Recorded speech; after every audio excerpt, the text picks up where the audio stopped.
that to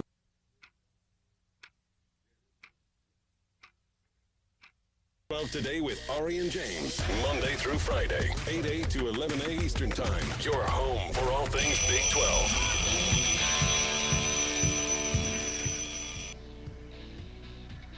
It is Big 12 today here on Big 12 Radio, heard exclusively on TuneIn. You're watching us on Big 12 Studios with Ari Timken. I'm James Westling. We've got T-Chains, Tamer Turner to my left, rocking the Hofstra Pride today.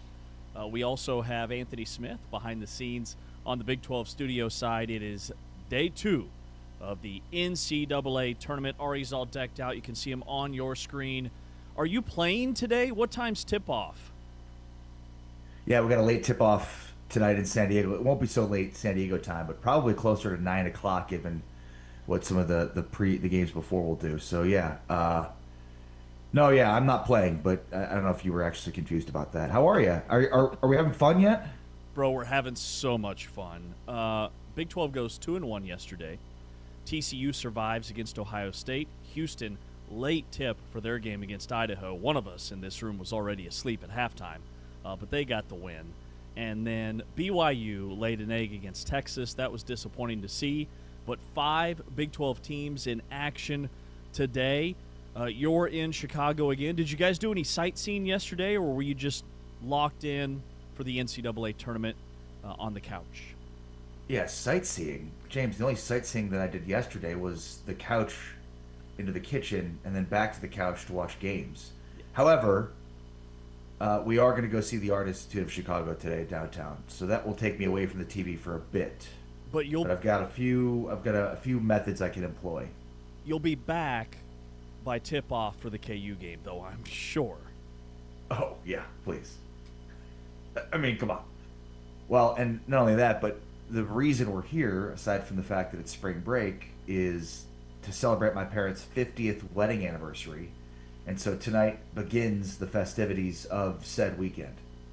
Can't wait to hear more about that. Going to need a full recap. When do you guys come back? Sunday. I don't miss Early you, Sunday. but when do you come back? Is that what you texted me last night? I was just checking in, just a little good night text. Totally cool. By the way, you told me like a week ago you were talking about how you took your kids up to Shields. There's a new Shields in Dallas, and I know Shields is just a sporting goods store. It's like, in my eyes, a Dick's Sporting Goods on steroids.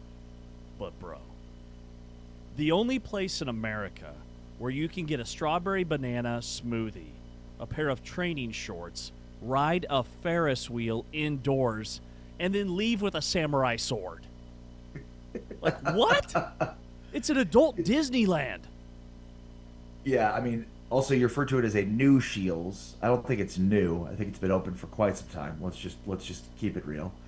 But I would say that entire area, the colony in the Dallas area, is like an adult Disney World. Like, that's where Cosm is. It's just insane. Like, there's an Andretti Racing with indoor racing. You can go. You can have a race car. You could go indoor mini golf. You can go to Cosm. You could do what you just described as Shields. There's also a place where you can go surfing. Surfing? It is. Yeah. Oh yeah. The colony has everything. I would say literally everything, but I don't think it has literally everything. Probably figuratively has everything. And remember, we conflate the words literally and figuratively now so much so that the words are intermixed. But I digress. Dude. That Shields is incredible. Yeah, we took our kids up there yesterday afternoon, and it was going to be like our big spring break adventure. We were going to do this new immersive game world that they have where you can, like, basically you're in the game for, like, Angry Birds, and they've got the Florida's Lava and a bunch of other really cool kids games. We just spent 3 hours at Shields. That's all we did. We were wiped by the time we were done walking through all 3 levels of Shields. I couldn't believe it. Oh, yeah, I mean, it's quite the experience. I mean, my favorite part is the hunting section where they have like a zoo of animals that are stuffed. It's like incredible. Like, just that part of it is the coolest part. I mean, there's the talking robots they have with like Emmett Smith and Nolan Ryan, which are kind of creepy, but also very cool. Then of course there's the Ferris wheel inside. They had me at the lineup of samurai swords. That's where I lost it. It was like this place. Who would need a samurai sword? Who doesn't need a samurai? Are you crazy? Also, I'm assuming you're talking about like the rubber fake ones, right? I mean, they do have real samurai swords, but they don't keep those out and about like they do the rubber ones. Those are in a giant case. Yeah, no, I just kind of walked by and was in awe of the whole thing. All right, what was somebody in this room is having a really nice bracket. I won't say who, but T-Chains likes to kickstart the trash talk at about around noon, I think is when we got our first text with how his bracket was off to a tremendous 1-0 start and apparently never looked back. So I had to bring it last night because somebody in this room only lost 2 games yesterday, and that somebody is me. But we'll see how today goes. What was way to go? Yeah, the VCU comeback. That was it. That was it for me. That was the game. That was the game of the day. VCU completed the largest first-round comeback in NCAA tournament history.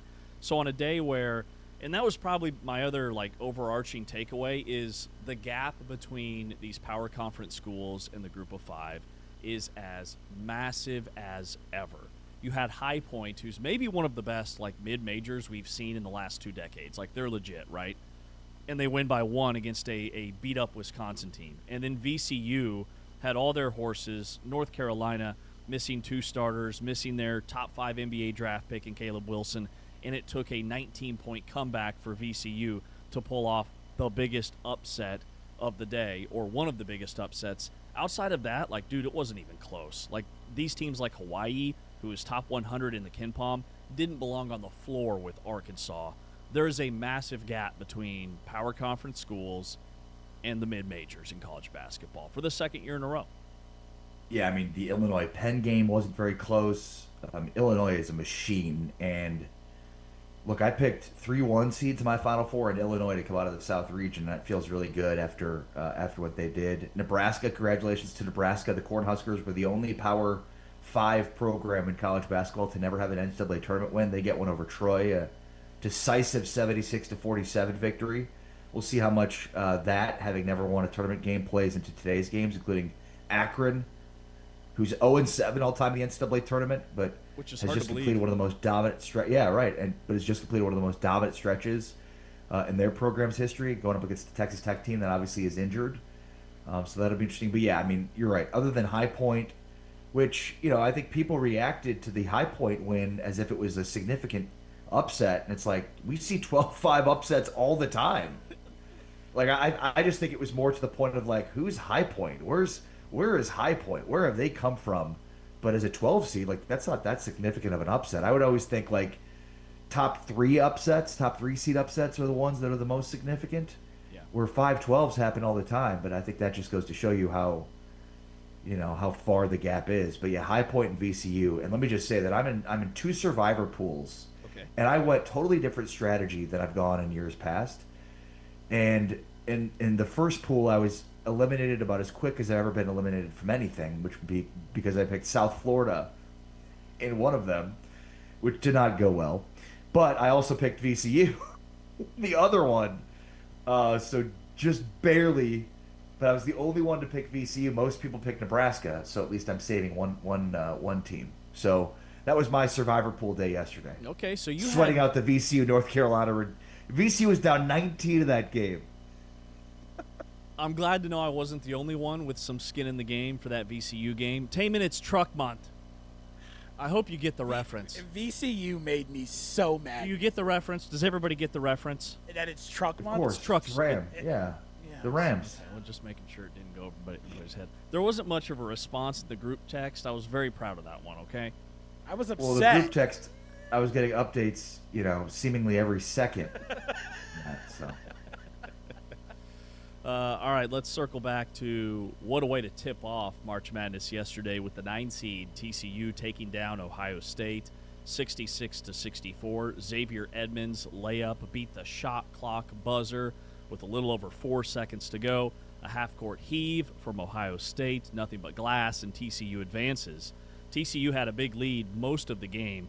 Micah Robinson led TCU with 18 points. Xavier Edmonds had 16 points in the game, and here's what Head coach Jamie Dixon said about the win. First of all, that's the guys that scored 50 points, those three guys. But, our thing, we see good guards. And it's always in our mentality wherever I've been in Big East, ACC. But you gotta try. We're gonna see the best guards in the country. He's certainly the best. The troubling thing was I was watching film and I go, well, he's better than I thought. Then I started to watch more and he's better than I thought, Thornton. Then I looked at his stats and I'm like, I thought the 56% from the field was wrong. There was no way a guard shooting 56%, but it's accurate. So to hold him, what we did, I think he went to even 9 shots and 3 of 9 is remarkable. He had 4 assists. He was making other plays. I think we bothered them early as a team with our pressure, forced some turnovers, but they stayed with it and they battled. I mean, we wanted to get the ball out of the guard's hands, and we tried to do that. We made him work on every play, and with that said, we switched up our defense at the end, last 5-6 possessions to give us a different look because they were scoring on us, and it wasn't really him, which kind of surprised us, but it was some passing between big and some strange plays, I thought, but. That was it. So, I mean, it's team defense. It's not one guy. Ask who guarded him. It's, he's getting all kinds of ball screens. We wanted to take away those little curls in the lane that he's really good at. We wanted to blow up the ball screens, as we say, and make him give it up. So there's a variety of things. If he's 20 points a game, he's not scoring one way. He's scoring in multiple ways. Not letting him get it going in transition. I mean, he hit the 3. I mean, the 3 he hit, we guarded as well as you possibly could. So with that said, he's still going to make plays. But he's like, I mean, I've never seen a guard shoot 56%. I mean, so I'm glad we're done and don't have to play him again. TCU out-rebounded Ohio State by 7. They had 10 offensive rebounds and held Ohio State's size and length to just 4. That was impressive to me. And then they built that 15-point first-half lead by scoring 10 points off of Ohio State turnovers. TCU also held Ohio State to just 5 of 18 from 3. There weren't a lot of free throws in this game. It was just clean back and forth. But did TCU to you, Ari, look like a team that is going to be a handful for Duke in this next round? Well, yeah, and partially because of the TCU team that we've seen over the last month or so, and partially because of Duke's current situation. I mean, Duke did not look great in their opening win over Siena. They had the largest deficit for any 1 seed at halftime of a game against the 16 seed, and still managed to come back and win by 6. But look, they're dealing with some injuries, with Foster, and so I mean, maybe they're a little bit different. Now, maybe the win by Duke caught them in a way that they won't be caught by surprise by TCU. But look, I mean, this game and outcome should not be a surprise. TCU was up in the first half, was in complete control. Ohio State had this furious comeback. But we've seen TCU close games. That's what they've been doing. And so, this was very indicative of the type of team that we've seen over the last month of the season. And really since that Kansas loss where they didn't close. But, I mean, they scored the final 4 points in this game, a huge swing down the stretch. It was impressive. And, I mean, Edmonds was really good. Punch was really good. I mean, they kind of did what we expected them to do. And, look, TCU was +6 on the glass, including +8 on the offensive glass. Edmonds had 6 offensive rebounds alone. TCU hit 7 of 13 from deep in the first half. They only went 2 of 10 from the second half, but still they're +9 from 3 on Ohio State. And on an Ohio State team, that's pretty good from 3. And Micah Robinson was the difference, 18 points, 4 of 6 from 3.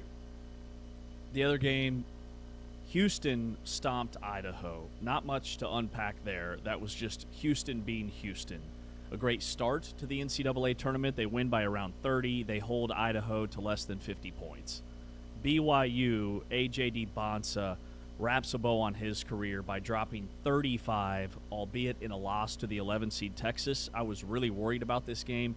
Coming in, the big Lithuanian for Texas had 23 points and a career-high 16 rebounds. He also had 1 block, but DeBonsa goes out with high praise from head coach Kevin Young. But at the same time, only one guy can only do so much. The other guys got to step up. I thought we rode him and Rob as best we could. And so that's what I'm proud of, because I think the guys that we were the guys that we were playing were doing the things that they could do. We were limited. It's just what it is. And so it's you can cry about it or you can just move on. But, yeah, it's disappointing to not have the team that we put together around A.J. be able to showcase what they could do. But, again, that's life, man, and I'm proud of the way A.J. put our team on his back. You know, I thought there were moments in that game where I thought looked incredible. I mean, truly, I said it in the other post game, but the Trailblazers court should have been down on some of that stuff. The guy looked like a stone-cold NBA All-Star out there. And on the flip side, here's what Bonsa said about his BYU career. No, I love it. I love this place. I'm happy I chose here. I definitely made the right decision. I knew coming in I made the right decision ever since my visit with the coaching staff, with how it's just a family atmosphere, talking to the academic advisor, everything about this place. I'm just happy. But as far as the season, it's tough dealing with that type of adversity, but I'd rather do it with nobody else. He became the first freshman since Steph Curry back in 2007 to score 30 points in his first NCAA tournament game. He was 2 points shy of tying BYU's all-time NCAA tournament scoring record that are shared by Danny Ainge and Jimmer Fredette. They each had 37 in a game. But BYU takes the L to Texas, and Texas, one of those first 4 winners, they advance to the round of 32. Yeah, Vokatitis was a little bit too much for BYU to handle. 23 and 16.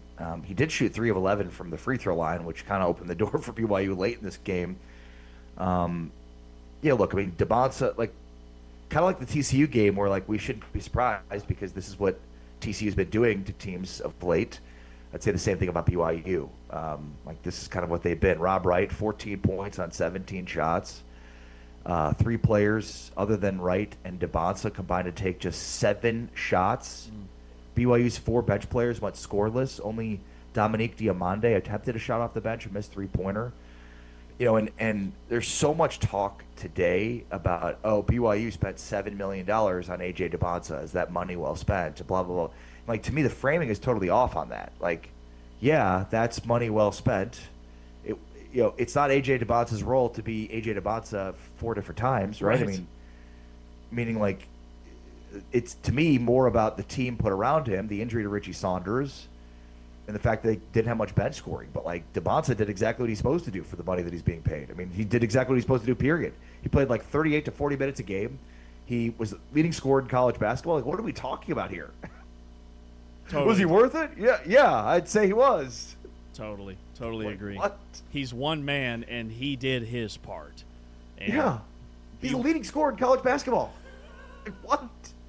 And if BYU wasn't paying, like, BYU wasn't his highest offer either. I think that should be noted.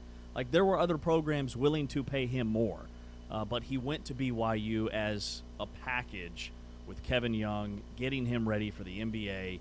The financial piece was just kind of icing on the cake. But BYU is bounced as Texas moves on. Let's take a break. Coming up next year on Big 12 Today on Big 12 Radio, brought to you by Modelo, where tournament week is not just a viewing option, it is a lifestyle. And coming up next, we'll preview the games on deck for today. We'll also be taking later on in the program a look at Arizona's path to the Final Four. Also, we continue our Modelo spring football Big 12 country road trip. We head up to Lawrence, Kansas today to highlight KU. We'll be talking with one of their offensive linemen and head coach Lance Leipold still to come on the program. You're listening to us on TuneIn. You're watching us on Big 12 Studios.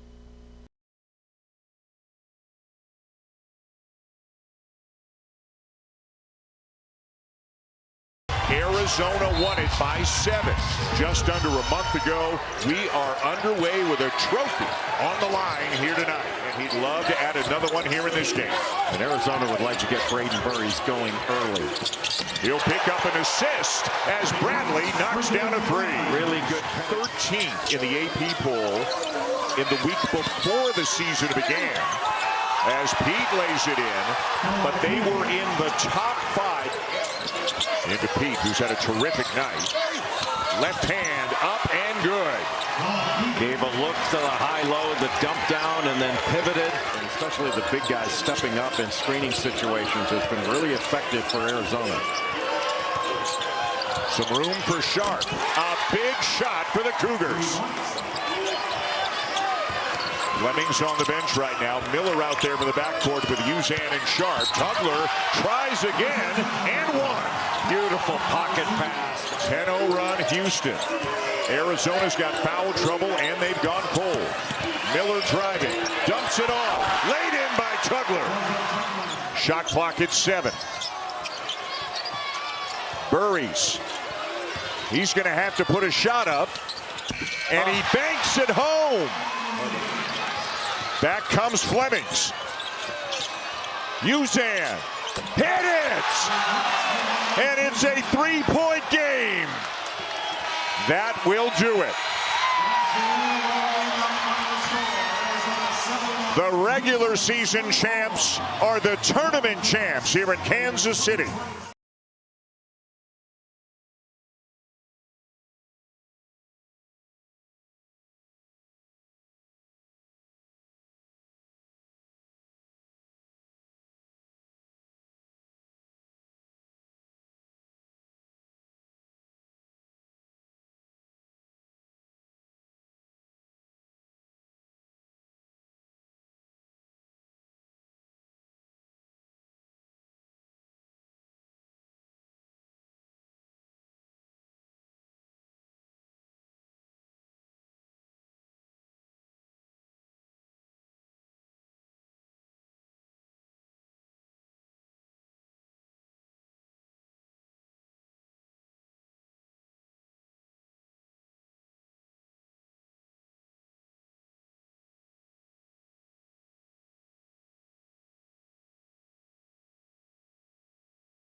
Back here on Big 12 Today on Big 12 Radio with you each and every weekday, Monday through Friday, 8A to 11A Eastern Time, 7 to 10 Central, brought to you by our friends at Modelo. we continue our Modelo Spring Road Trip, touring Big 12 country. A little bit later on in the program, we're talking with Connor Stroh, the new Kansas offensive lineman, maybe their top transfer portal addition in the portal. Transfer from Texas, correct me if I'm wrong. Somebody? No correction needed. Okay. So super excited to talk with him and KU football coach Lance Leipold. But let's preview the 5 Big 12 teams in action today for the NCAA men's basketball tournament. Ari, of the 5 teams playing today, which game are you most intrigued by and why? Well, I think it's Texas Tech and Akron. I mean, there's probably 2 in this conversation, which would be Texas Tech, Akron, and UCLA, UCF. And, I mean, look, the Akron-Texas Tech game to me is about, this Texas Tech team having lost 3 straight at the end of the season. Obviously, the difference of where they are now versus where they were, like in terms of injuries, I mean, they're way more of a perimeter-oriented team. I mean, I think I looked at this recently, the public money situation, like there are a lot of people, 65% of the bets are on Akron plus 7.5. It's 67% of the money is on Akron plus 7.5. So obviously it's an upset that a lot of people expect to happen. There are things about Akron that terrify me if I'm a Texas Tech fan. Akron has all 5 starters played at least 29 minutes in the MAC title, and they're all seniors or fifth-year seniors. They're 19th nationally in continuity, minutes played by their starters. They're 7th in the country in effective field goal percentage. They're 14th in the nation in three-point percentage. They're 24-2 when they make 9 or more threes, and they're number 64 in KenPom. They are the highest-ranked KenPom team in the field from a traditional one-bid league. Now, remember the MAC got to this year because of Miami, Ohio, but traditionally they're a one-bid league, and Akron is the highest-rated team. Now, they're 0-7 in the tournament, but with that said, they've been in the field plenty, especially as of late, under head coach John Gross, who was, remember, he was the Ohio coach when Ohio had their Cinderella run. He then used that to get the Illinois job. He was only there like 3 or 4 years before Illinois let him go and they hired Brad Underwood. But there are things, like Akron is a lot like Texas Tech in that they're very much centered around their guards. They're very much three-point volume heavy. And Tavari Johnson is their top guy. He averages 20 points per game and 5 assists per game. He's a lot like Christian Anderson in terms of having a scoring point guard. I'm excited for that matchup, and I'm a little weary if I'm Texas Tech. Yeah, I mean, Akron has 4 shooters that shoot over 40% from 3, so they are, to your point, extremely similar. Now, you mentioned they're 0-7 all-time in the NCAA tournament. They're also 0-4 this season against KenPom top 125 teams. They also, amazingly, as good as they are at three-point shooting, they rank outside the top 250 in three-point defense and outside the top 300 in opponent three-point attempt rate. So Akron's opponents don't shoot a lot of threes and don't make a lot of threes. That will change with the game today because obviously Akron and Texas Tech are awfully similar. But, yeah, I mean, you mentioned Tavari Johnson. Now, he is 6 foot, 170 pounds. So I think, Tech has the guards to kind of match him with his lack of size. But, yeah, this is definitely a scary matchup for a Texas Tech team that is, that has lost 3 straight, whereas Akron has won 19 of their last 20 games. Yeah, they're hot. Here's what Texas Tech coach Grant McCaslin said about getting prepared for the NCAA tournament in this first-round matchup.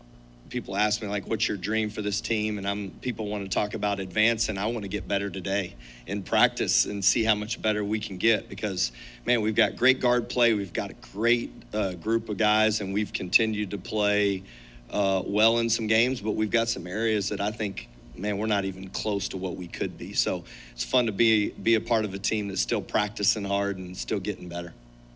This one's going to be a shootout. That game is today. I believe that's the first Big 12 game this morning at 11:40 Central Time.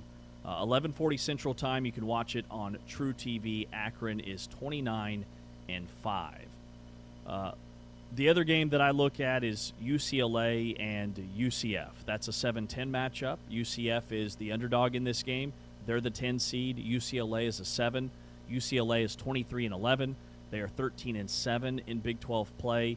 Everybody's expected to go for UCLA. They don't have any of their 2 or 3 starters that were kind of banged up down the stretch that they think are going to sit for this one.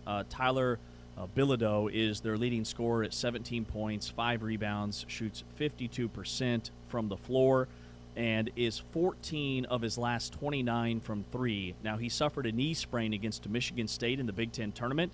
He didn't play against Purdue, but Mick Cronin said that him and Donovan Dent both could have played against Michigan State, or against Purdue, I should say, but they sat to get prepared for the NCAA tournament.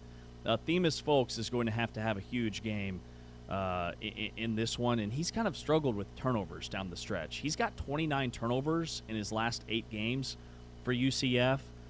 That's concerning to me, but what are your thoughts on this matchup?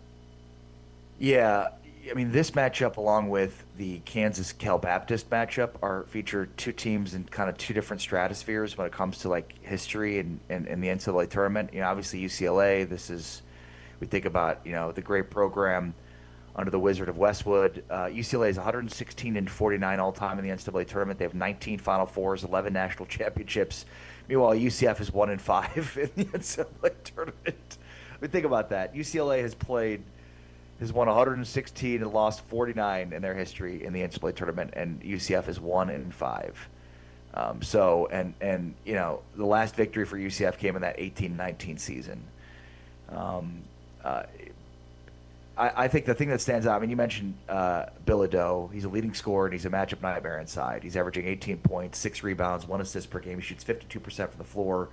He's an all-Big Ten selection, one of the best shooting big men in the country, because he can – I mean, he's a big man, but he can spread you out, and I mean, he can shoot from every level of their defense. I think that's what makes him really, really tough. Now, with that being said, UCLA's defense has really improved. They were outside Ken Palm top 50 in the season, but they've held 5 of the last 8 opponents under 43% shooting from the field, and UCF's shooting is not a huge strength. Also, what's amazing is UCF is 103rd in the country in rebounds per game. UCLA ranks 411th overall in rebounding, which I didn't even realize. I had to look that number up to make sure it was right, because I didn't even realize there were 411 teams in Division I in rebounding, but that's where they are.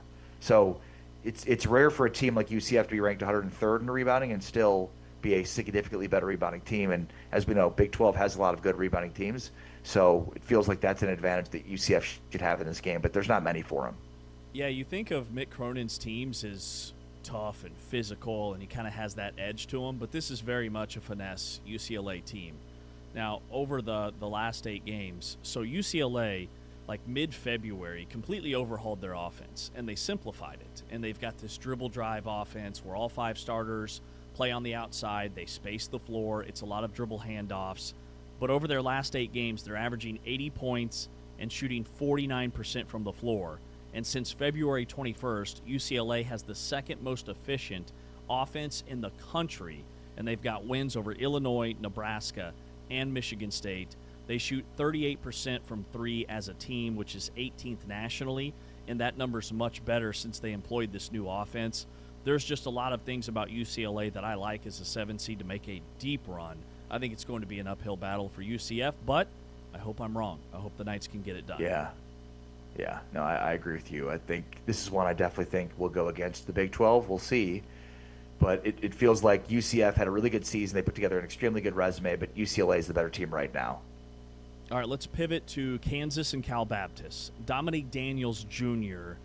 Could be a household name after tonight. He's the most electric player on any Big 12, are you calling it? On any Big 12 opponent's roster today. But no, come on, Ari. I'm not calling it. What did we see yesterday? We saw teams that were top 100 Ken Palm and some of the best mid-majors, and they just got clobbered. And that's what I see here. I think Kansas is going to be fine, and I cannot wait for the Darren Peterson show. But what do you see? Well, and similarly to the UCLA UCF game, I mean, Cal Baptist is making its first ever NCAA tournament appearance. Kansas with its 36th straight and 53rd overall, 113 and 51 all time in the NCAA tournament, including 47-6 all time in the first round. Bill Self is impressive in the first round, and by the way, Kansas is 37-3 in the first round since 1981. Little known fact: I was at school for 2 of those 3 losses. 2 of my 4 years, they lost. They've lost 3 times in the first round since '81. Once was last year. Then the 2 times before that were the two of the 4 years I was at Kansas. Cal Baptist went D1 in 2013. Again, they're making their first ever NCAA tournament appearance.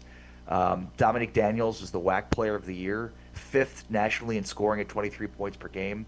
And he is a graduating senior from Compton who spent 3 full seasons at Cal Baptist and has turned down the transfer portal every year.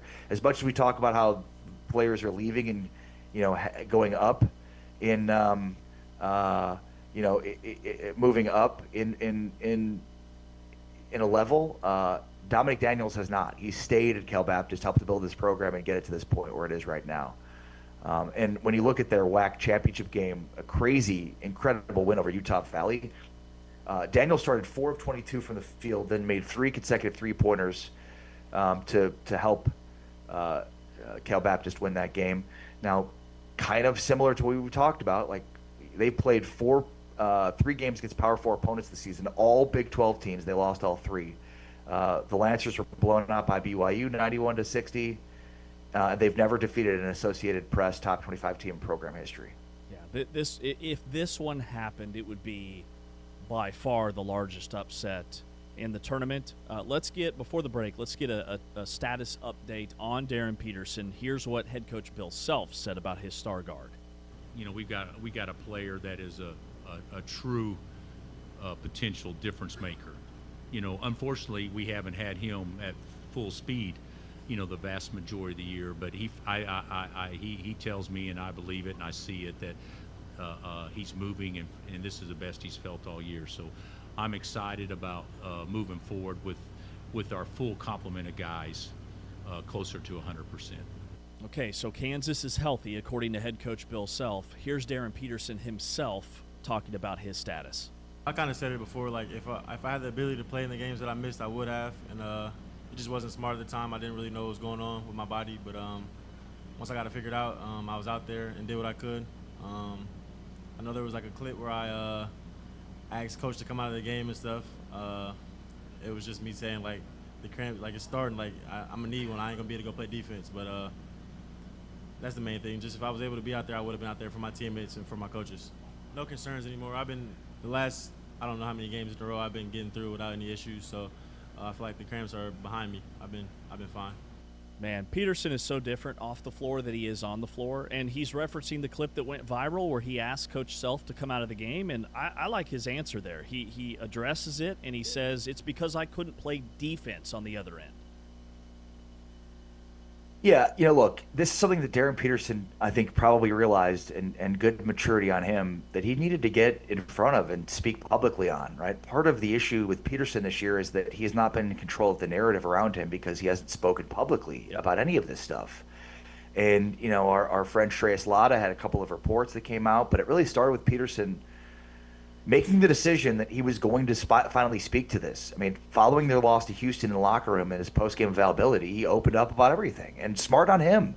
But I'm sorry it took him so long, but smart on him for doing it. And I think this is another example of it. Like, he recognized that nobody was going to speak for him, that he needed to speak for himself. He needed to tell his side of the story, and he's doing it. So good for him for doing it. And yeah, they're going to need some big performances from him to advance in this tournament. I mean, Bryson Tiller is a guy that has really, he's gone completely away. Like he averaged just 5.5 rebounds on 36% shooting over his last 7 games. He was benched for the entire second half against Houston and then called out by Bill Self post game. So, I mean, that's a huge question mark. And then Trey White, he's been so feast or famine. He's 42% from 3 on the year, but I mean, he shot 27% from 3 during an 8-game stretch from January to February. Then he'd go shoot threes at a 51% clip the final 6 games of the regular season. And now he's in a stretch in 2 Big 12 tournament games where he shot 2 of 9. So he's just up and down. So I think between Tiller and White, like they need to find some more consistency, and Peterson's probably the one to do it. Yeah, totally agree. Well said. Wish Kansas had let Peterson speak earlier on this season. I think it would have helped with the narrative. All right, Chris Level, Texas Tech Red Raider Radio Network and host of Locked On Red Raiders will join us coming up next to preview Texas Tech and Akron. Does he have the same concerns that we have about this first-round matchup, and just how deep could Texas Tech go? Also, he's with the team, so he knows, are they 100% healthy? We'll talk with Chris coming up next. You're on Big 12 Today on Big 12 Radio. You're watching us on Big 12 Studios.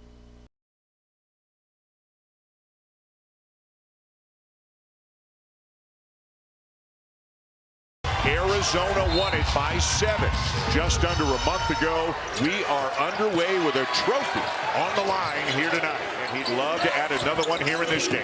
And Arizona would like to get Braden Burries going early. He'll pick up an assist as Bradley knocks down a 3. Really good. 13th in the AP poll in the week before the season began, as Pete lays it in, but they were in the top 5. Into Pete, who's had a terrific night. Left hand up and good. Gave a look to the high-low, the dump down, and then pivoted. And especially the big guys stepping up in screening situations has been really effective for Arizona. Some room for Sharp. A big shot for the Cougars. Fleming's on the bench right now. Miller out there for the backcourt with Uzan and Sharp. Tugler tries again and one. Beautiful pocket pass. 10-0 run, Houston. Arizona's got foul trouble, and they've gone cold. Miller driving, dumps it off. Laid in by Tugler. Shot clock at 7. Burries. He's going to have to put a shot up, and he banks it home. Back comes Flemings. Uzan. Hit it! And it's a 3-point game. That will do it. The regular season champs are the tournament champs here in Kansas City.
Big 12 Today here on Big 12 Radio, brought to you by Modelo. You're watching us on Big 12 Studios, listening to us here exclusively on TuneIn, your home for the Big 12 Conference. Ari Timken, James Westling. We welcome in Chris Level, Texas Tech Radio Network, host of Locked On Red Raiders. And Chris, talk us off the ledge here, because Akron's a sexy pick. All right, they make a bunch of threes. They're guard heavy. They've got 5 seniors in their starting lineup. So help us out. How are we feeling about this matchup this morning? Texas Tech is going to have their hands full today. I think we all understand that. So I guess you can look at this thing one of two ways. This is either a really bad draw or about the best draw you could have asked for, and you're saying, well, how in the world could that be? Because I think this is probably one of the better 12 seeds on paper. This is a team that scores 88 points a game. This isn't their first trip to the tournament. I watched them yesterday for about 30 minutes. They're not wide-eyed. The big knock on their program with Coach Gross and everything is like, when are you finally going to win a game of the tournament? And so that they're trying to crack the code there. Why could it be one of the best draws that Texas Tech could have asked for? This is one of the smallest teams in the country. They're not going to try to dominate you inside, where Texas Tech has been trying to figure out the glass and getting pounded in the paint by David Punch and Xavier Edmonds. What Debanza did to you in Provo, what Joshua Jefferson did to you in Kansas City.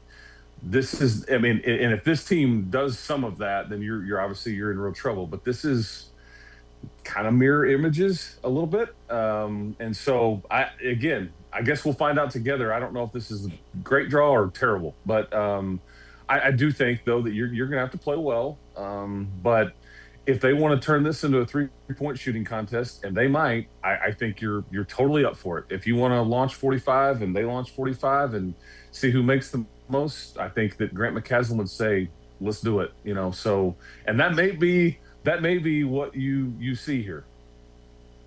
Yeah, no, I that's very well said, Chris. Like, there's some areas here in this game that concern you, but ultimately, like, Akron and Texas Tech are awfully similar. They're high volume, high percentage 3-point shooting team. And the thing that stands out to me is they're really bad in 3-point defense. They're outside the top 250 in 3-point defense and outside the top 300 in opponent 3-point attempt rate. So that tells me they haven't played a team like Texas Tech if they're outside the top 300 in opponent 3-point attempt rate. They're about to see a team that's going to be big time launching from 3. But how much do you then factor in this losing streak that Tech has been on? And, they started off playing so well without Toppin, 3-0, and then they lost their last 3. Is that just like a regression to the mean based on not having Toppin, do you think? I think part of it was matchup based, like we talked about. I think I would say this. Me personally, I'm thrilled for today because there's not another Big 12 team that you're going against. It's refreshing to have gone through this 2.5 month war, and then now go, okay, I don't have these lottery picks that I'm having to guard anymore. I don't have this depth and all the things. So I think it's in a way, it's just, yes, you're looking for some feel good right now today, and you're looking for some positivity and some momentum. Look, I think Christian Anderson is fine. I've heard a lot of people justify picking Akron because, well, no JT Toppin, and we're not sure about Christian Anderson. He's going to be fine. I think I can't say that he's 1,000% or 100%. I'm not sure, but he looked totally normal yesterday. I think that he has said it. Grant has said it. There was nothing. I watched them for 45 minutes run up and down. There's no hitching his giddy up or anything like that at all. And I bring him up because of and then I correlate that to the Big 12. Look, he has seen people double him and push him around and push him, pull him, bump him. Akron's just not necessarily going to be built to do that. They just don't have the personnel.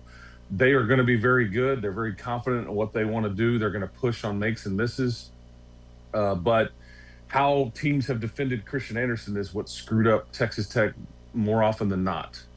And it's because you've got the personnel to be able to do it, the size and length to be able to do it, and I don't know if Akron does. Now, what does Christian Anderson do with a little bit more freedom and space and all that. Typically, it's been pretty good. So I would look for some of that today. If he plays well, I like your chances. If he struggles a bit, then that's obviously not gonna go well for you. But because Tavari Johnson, he's the MAC Player of the Year. Looked at him yesterday. He's listed at 6 foot 170. I don't know. It may not be that big. I think he's very good, though. He is very good. But that's the yin and the yang about this matchup. Is this is not a lot of size you're going to see today, but it's a lot of skill and probably a lot of confidence and experience. So, Chris, just want to clarify. You said Christian Anderson looks 100%. Like, is he full strength in practice, shoot-arounds, walkthroughs? Yeah, I think so. I mean, we they do that open practice. Everybody gets 45 minutes on the court, and the public can come. And I was there for both of them, for Akron and Texas Tech. And I watched the whole thing for Texas Tech. There's no noticeable anything. He looks just like a normal Christian Anderson to me. And they ran up and down. They did various drills. I mean, all the things. So yeah, that's what I'm saying to you. I fully believe that he's good to go. There's no issue. And so we'll see what that looks like today. But because I think a lot of people have used that in the uncertainty about Christian to kind of say, I'm going to take Akron here. Totally. But if that's your reason, I would say that maybe you want to change your mind there. Okay, that's awesome, Yeah. and that's great to hear. So with that said, who's the X factor for Texas Tech? When there's not a lot of size on the floor, I think that opens the door for some guys like Watts or Bamboye or even Mosley. It's a great point that you make, and you're right.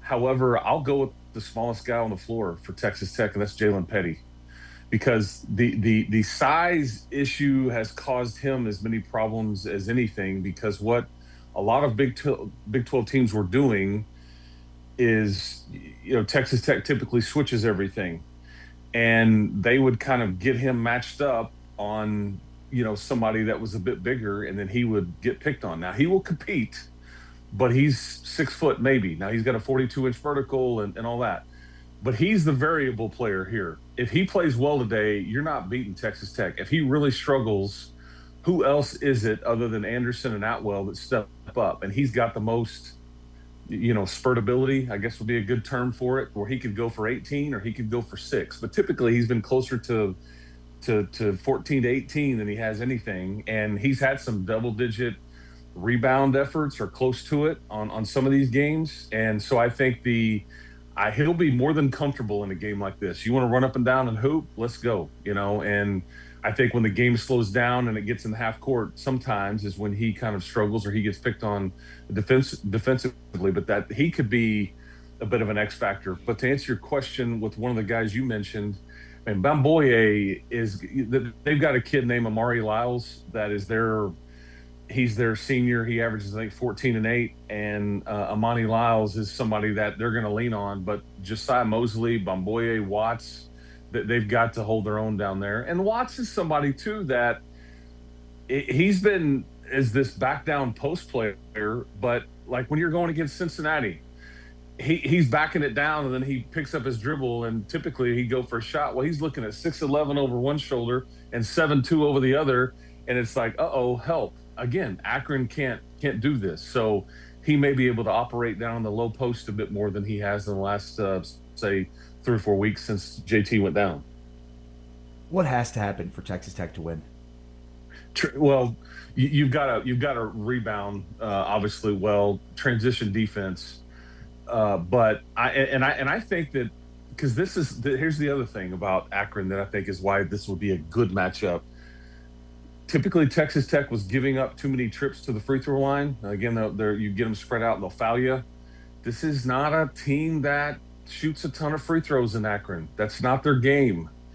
I think Texas Tech needs to be able to shoot more free throws. They should be able to get into the paint on occasion. And I don't know if you want to major in it, but so the free throw line kind of battle could be the difference. I'm willing to bet you that I bet both of these teams are going to make somewhere in the 10 to 13 3 range. Okay, kind of stay on average.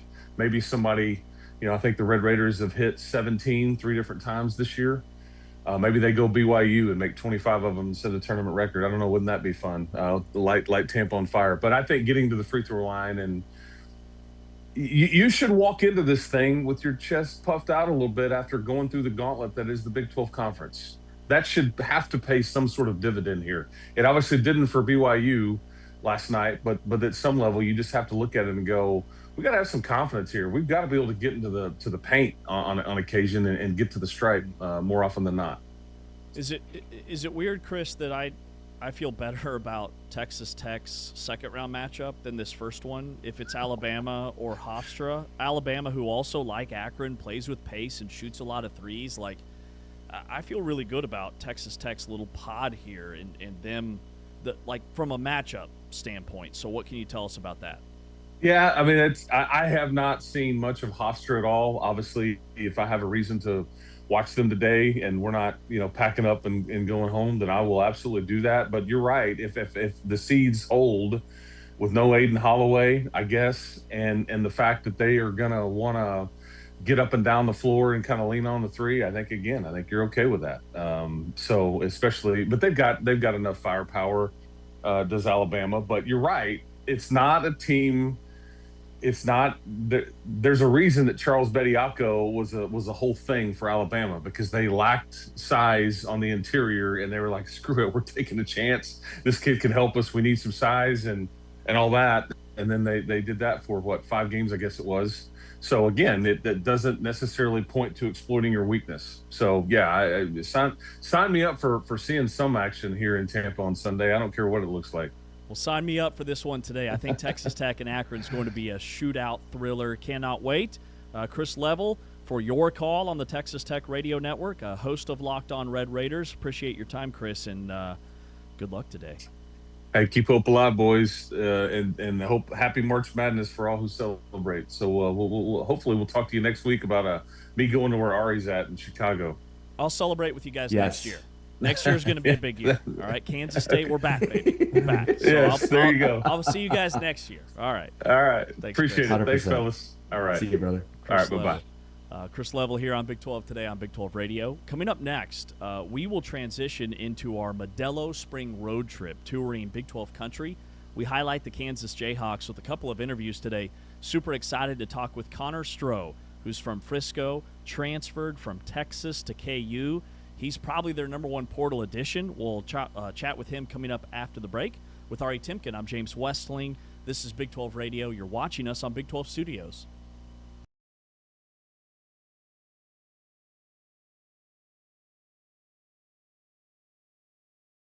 In Kansas City is underway.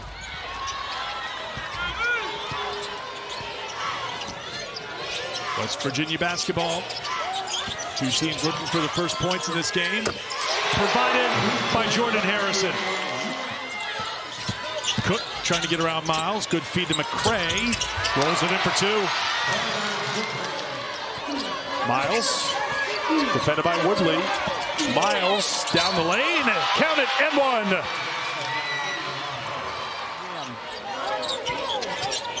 Harrison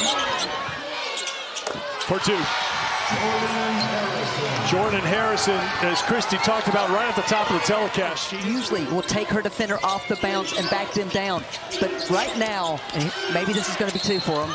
There you go. Yeah, great feed by Miles as she finds Parker. Harrison. Count it to 3. Mountaineers dodge one there. TCU had multiple opportunities. And right now, with this 9-point lead, West Virginia does not need to be in a hurry. They do not even need to look to shoot the shot until about 5 seconds to go. Inside of 2 minutes to go. Wheeler on the drive. Big B, good shooter. Can't get it. Rebound, McAlusky. TCU's got a foul.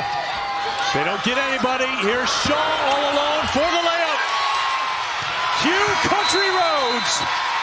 For the first time in 9 years, West Virginia, Big 12 tournament champions.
Back inside Big 12 today, here on Big 12.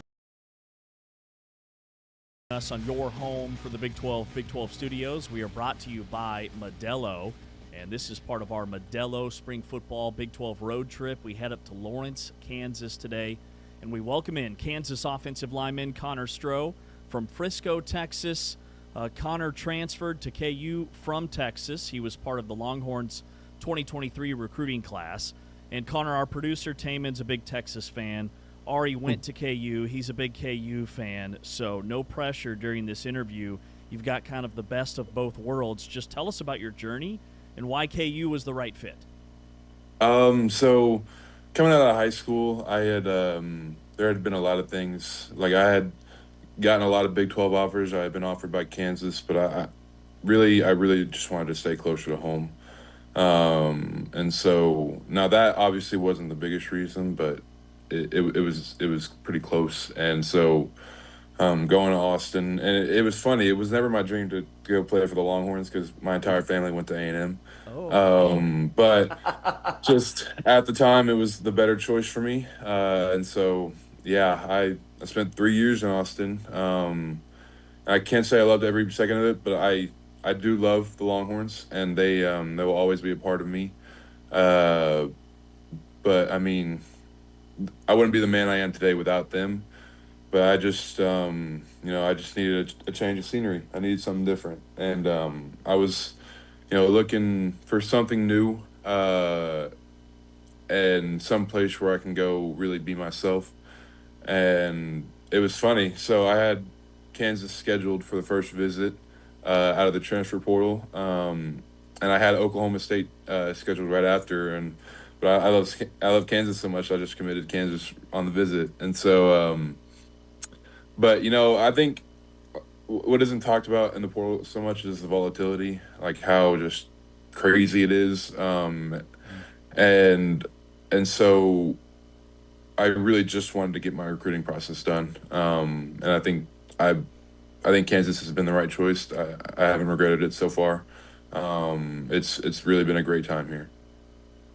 Yeah, and we're super excited to have you, and a certain huge need for Kansas along the offensive line, which under Lance Leipold and Andy Kotelnicki, who's back, they've had a lot of success. They brought guys initially over from Buffalo who became NFL draft picks, and Logan Brown and some of these other guys recently too that have transferred in that have become will become NFL draft picks. Was that something that you saw in terms of their history of the transfer portal, the offensive line, and the success that they've had at that position?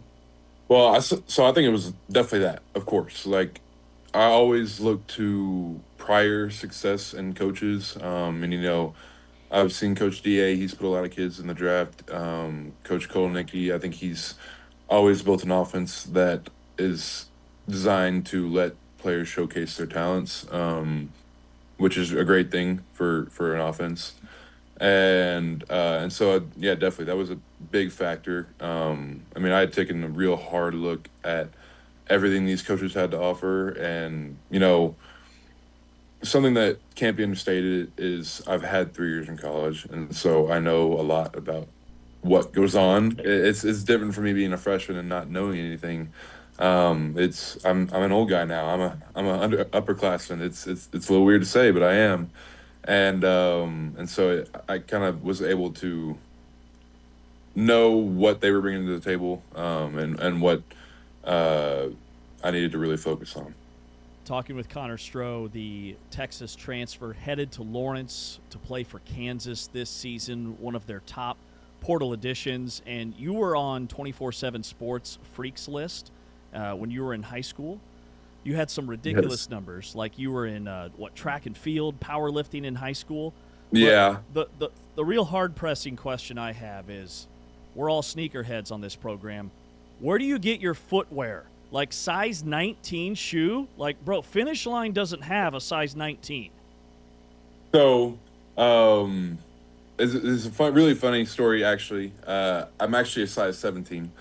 I had been wearing size 19s because my foot was a little wider, and some reason I had thought that 19 or 17 wasn't too big, but finally started finding the right shoes, and 17 is actually perfect for me. Now, that's still a really, really damn big shoe. But Yeah, Finish Line doesn't have size 17 either. They stop at 14. So really, my mom is like an online shopping warrior. She can find things that I would never be able to find. But also, I get a lot of shoes from football.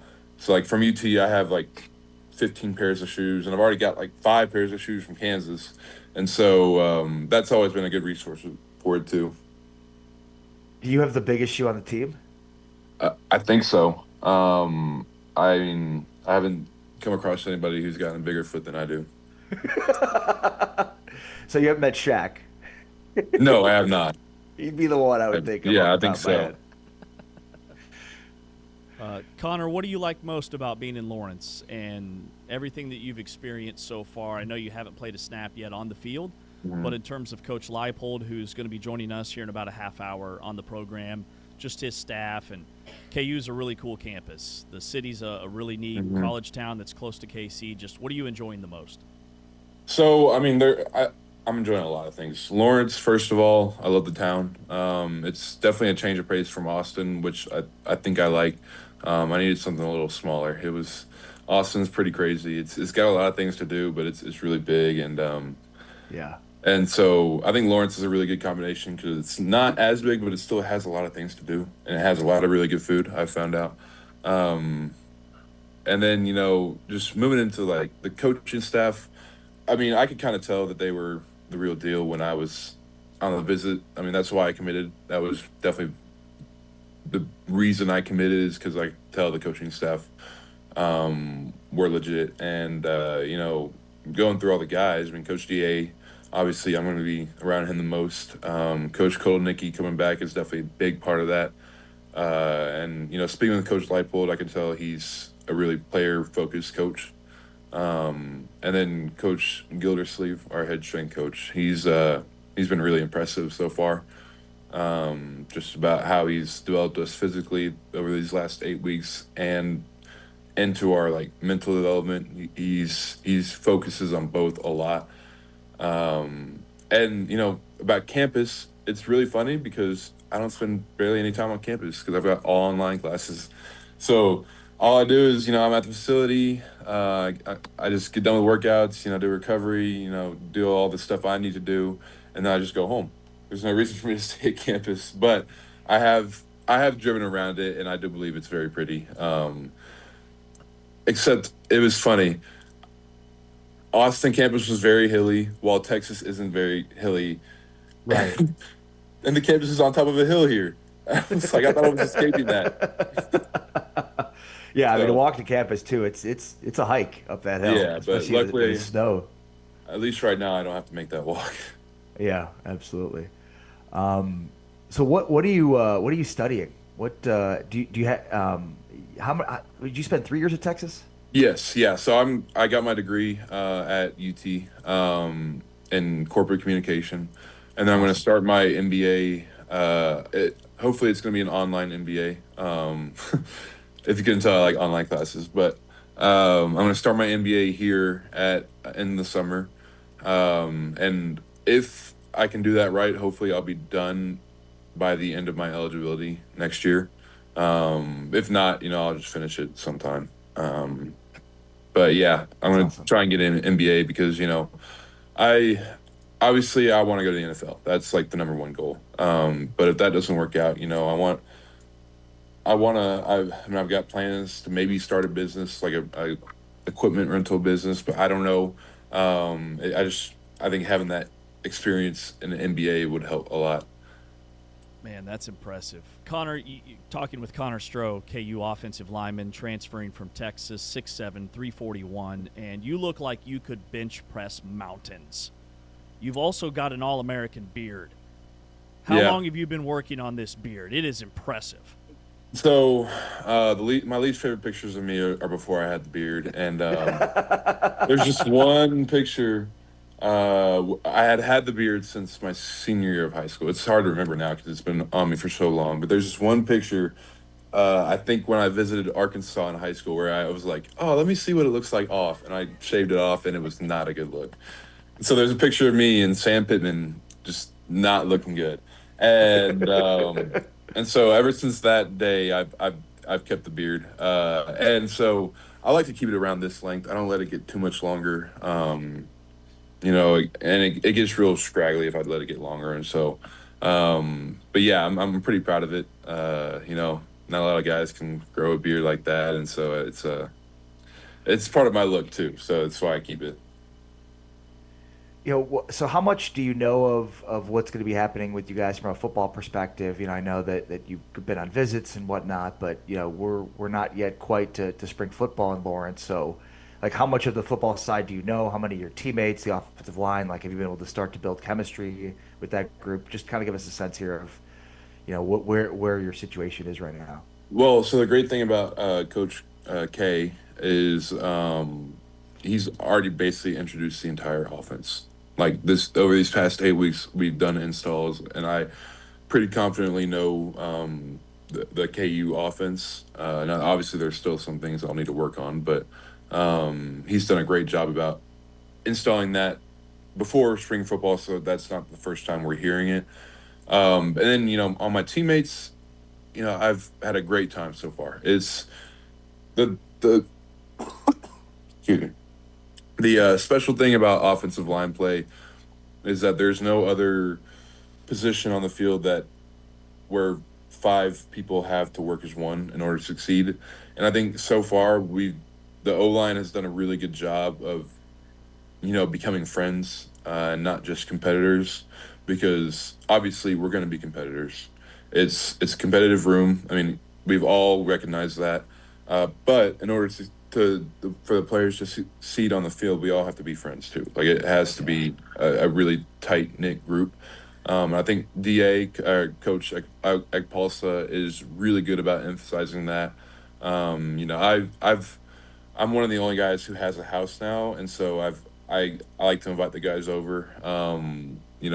And we just find time to hang out outside of football. It's been a really good time.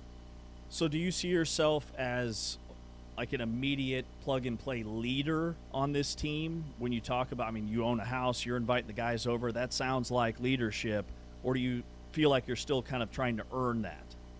So I think it's really hard. For me, I'm still trying to earn that. I don't think I'm there yet. I'm trying to. And you come into a program, it's hard. And Coach Sleeve talks about, we have our leadership development meetings is building trust. To do that kind of leadership takes time, and we don't have any time. And so it's definitely been hard, but I feel like I'm making strides, because I have never been very vocal, and I'm learning how to be vocal. It was so funny. In my meeting, everybody had a meeting with Coach Sleeve, Gildersleeve, at the beginning, and he asked me what my leading style was, and I was like, oh yeah, I lead by example. And multiple times he's like, that's bullcrap. That doesn't really exist, because if I just lead by example, I could be doing the right thing, but if someone right next to me is not doing the right thing and I don't correct them, that's not leadership. That's just being a good teammate. That's not leadership. And so there really isn't leading by example. And so I've really learned how to be more vocal, how to correct guys, but also connect with them. And so I think I've made strides in that department. Andy Kolnicki has such a fun offense. It's been extremely explosive. Like, what's different about it from your perspective than maybe some of the offenses you've been in from an offensive line perspective? What's different about it? So I think his is really player focused. Like, obviously he's got schemes that are designed to help us, but it's also designed to really like I said before, showcase our talents. A lot of wide zone, a lot of gap scheme. We haven't installed the screens yet, or some of the other special stuff. So I don't know what's coming from that, but definitely. And I would say it's actually really not simple. Simple is not the right word, because it's not simple, but it's really catered to helping us learn it. It's not the hardest offense I've had to learn, which is a really good thing. And so I think it just is designed around helping the players. And I really like that a lot. And it helps me, just go play instead of worrying about what I'm trying to do. Awesome. Awesome stuff. Connor Stroh joining us here on Big 12 Today on Big 12 Radio. Connor, great interview. Best of luck this season, and I'm sure we'll see you probably at Media Days coming up this summer. Yes, sir. All right, man. Y'all have a great day. You too. You too, bud. Thanks. Connor Stroh, an impressive offensive lineman for Kansas from Frisco, transfers to KU from Texas, going to be a plug-and-play starter for the Hawks right away. We'll continue our Kansas Jayhawks football preview. Coming up next, it is year 6 for Lance Leipold. We'll break down the spring season for KU with Ari Timken. I'm James Westling, and this is Big 12 Radio.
In Kansas City is underway.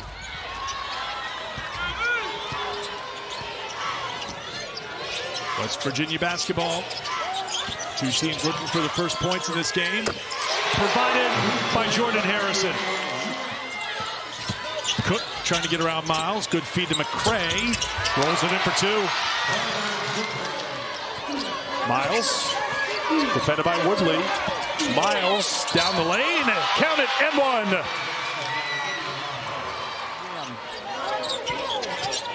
Harrison for 2. Jordan Harrison, as Christy talked about right at the top of the telecast. She usually will take her defender off the bounce and back them down. But right now, maybe this is going to be 2 for him. There you go. Yeah, great feed by Miles as she finds Parker. Harrison. Count it to 3. Mountaineers dodge one there. TCU had multiple opportunities. And right now, with this 9-point lead, West Virginia does not need to be in a hurry. They do not even need to look to shoot the shot until about 5 seconds to go. Inside of 2 minutes to go, Wheeler on the drive. Big B, good shooter, can't get it. Rebound, Makaluski. TCU's got a foul. They don't get anybody. Here's Shaw all alone for the layup. Cue Country Roads. For the first time in 9 years, West Virginia, Big 12 tournament champions.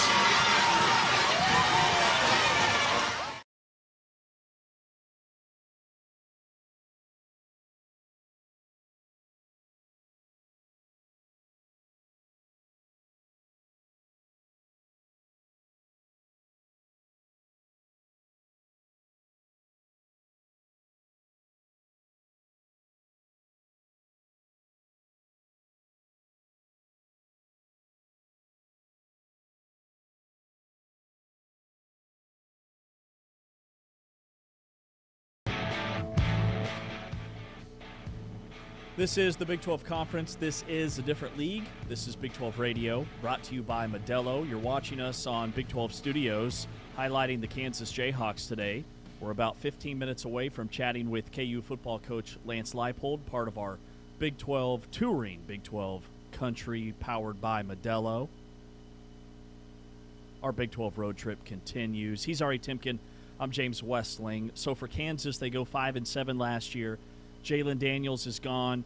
You know, when he's been healthy, he's been their guy under center the last 5 years. Daniel Highshaw Jr. is gone. LaShawn Williams is gone. The running back room completely turned over. What is that the headline, Ari, in your eyes, the quarterback position, and what do you look at when you look at KU for this year? Yeah, I mean, you know, Jalen Daniels had quite the career at KU, spent 5 years there, started as a 17-year-old and ended with one of the most decorated careers in the history of the program. Amazingly, though, Kansas had the most success under Lance Leipold when Jason Bean started quarterback in the majority of the games. I think, off the top of my head, are there any teams in the Big 12 that are this unsettled at quarterback? What I mean by that is there are legitimately 3, maybe even 4 guys that could start heading into spring. I mean, there's Isaiah Marshall, who's maybe the favorite to start. A legit dual threat, a guy that I think works perfectly within the Andy Kotelnicki offense. But then there's also Cole Ballard, who we know that Lance Leipold likes a ton. It's the son of Chris Ballard, the executive for the Indianapolis Colts. He started games in 2023, looked good when starting. There's also Rice transfer Chase Jenkins, who looks a lot more like an Andy Kotelnicki type quarterback. So I just think, like, yeah, the quarterback's the most intriguing, part of this team, and that's maybe because out of all the teams in the Big 12, I think everybody, at least, we have an idea of who's going to start. And if it's not, it's one of 2 guys. This is where a situation where it could be one of 4 guys. I would say Chase Jenkins, the Rice transfer, is maybe the favorite to win the job. Just in terms of experience, like he's a dual threat starter. He ran the ball nearly as much as he threw it last year at Rice. He completed 70% of his passes, 9 touchdowns, 2 picks. Now, it was a different offense. It was kind of that spread, triple option, but he had over 500 yards rushing, 5 rushing touchdowns. I think he could be a great fit for what Andy Kotelnicki wants to do offensively, which is basically play the point guard position and be a catalyst. And then with Jalen Dupree, the running back transfer from Colorado State, with Yassine Willis, the running back transfer from Syracuse, who was their top running back before he got beat up, and then Dylan Edwards from Kansas State, former K-State in Colorado, an electric tailback when he's healthy with sub 4.4 speed.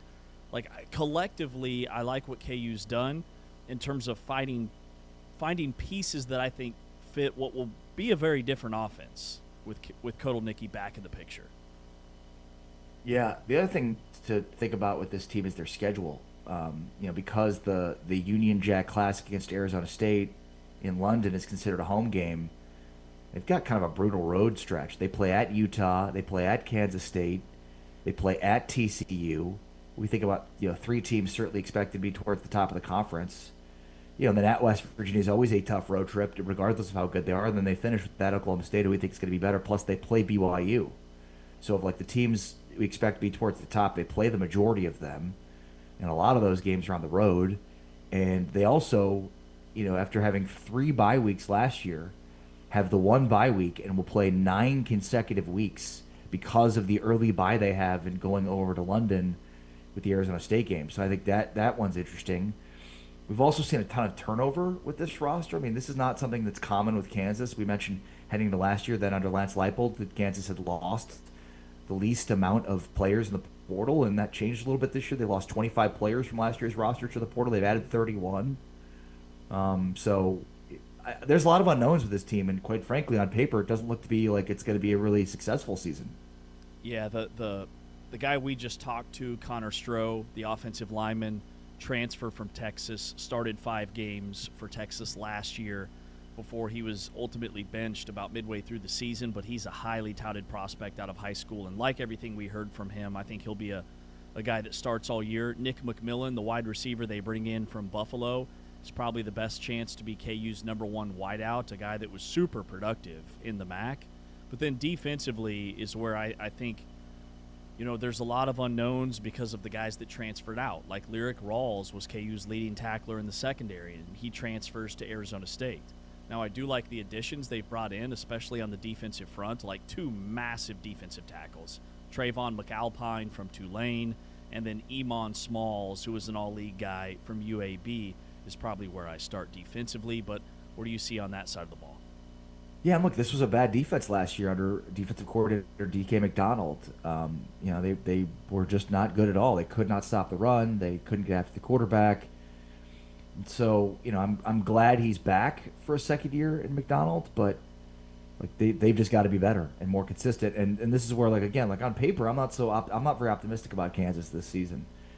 And this is a program that is back-to-back 5 and 7 seasons after having a miraculous season the year before. So, and they went to back-to-back bowl games. Kansas has never been to 3 consecutive bowl games, and they've now gone 2 straight years at 5 and 7, missing bowl games. So, I think it's a big year for Lance Leipold. You're also in a situation where, defensively, again, you have not been good, and you're finishing up the full rebuild of your stadium. It won't be done until 2027, and this team needs some optimism heading into the first season in 2027 with the new stadium. So they've got to, I think, be better than they've got to punch up their weight, because on paper this does not look like a good team. And it's wild because a decade ago, 5 and 7, and they build you a statue at Kansas. Yeah. And now Lance Leipold, because of the success he had in his first 3 years, back-to-back 5 and 7 seasons, like, speak for the fans. Is his seat getting warm in Lawrence? Yeah, and look, I mean, I don't, I think sometimes there's fan bases that become upset with the coaching staff and want them gone because they don't like the particular coach or whatever, right? Like, I don't think that's the case here. I think Kansas fans want Lance Leipold to be successful. And maybe it's more about the administration. And what I mean by that is, like, Kansas football has always been something to do when basketball season isn't going on, right? It's very unique at Kansas in that way, and I think so because of that, you need to do more in order to garner much of an audience, and you can't open up this brand new stadium in 2027 that'll be fully done with everything that's associated with it. I mean, there's going to be a hotel and restaurants and a convention center. Like, they can't be bad. It's not like the type of program to where, like, they're always going to support football. Like, that's the reality of it. Basketball is what is always supported. Football has to win in order to be supported. And they were building something, and then 2 straight bowl years, you looked really optimistic, and then 2 5 and 7s now back to back. So another 5 and 7, like, that's not going to bring the fans into a brand new stadium in 2027 the way they need it to. So I think this is a hugely important year for Leipold, because you can't have this negative momentum that's surrounded this program. Look, Leipold has been a fantastic coach for Kansas, but the one thing that I think stands out that has got to change this year is he's just got to not be so overly conservative. I mean, here's a guy that I think, his conservative play calling, decision making, fourth down approach, like it's led to losing games and it's led to losing football. And that's where I think like that's the thing that's got to change. You've got to look back and reflect on those decisions that have cost you football games and think I've got to be more aggressive, especially with a team that needs the coach to be more aggressive, right? This is not Georgia where you can line up and, 5 yards in a cloud of dust and play more conservatively. This is a team and a program that's got to be a little bit, more on the, take chances, take risks type approach. I think the biggest portal addition for Kansas was offensive coordinator Andy Kotelnicki. This is a guy who worked with Lance Leipold for 11 seasons at KU and Buffalo and Wisconsin Whitewater. Those 22 and 23 KU teams, 2 of the 3 highest scoring offenses in KU program history. I mean, they broke a KU record and averaged 7 yards per play in 2022. That ranked second in the country behind only Ohio State. Those were the 2 years that they made quality bowl games. Right. He was the offensive coordinator of the year in 2023 by 24/7. And then Penn State comes calling. And even at Penn State, there's this cloud hanging over Kotelnicki for whatever reason because Penn State, their coach James Franklin got fired mid-season. But you also have to remember, 2024, Penn State led the nation in first downs. They led the nation in explosive plays of 10 or more yards with 253. He still did some really good things at Penn State, and I just think having him back is massive, massive for Kansas.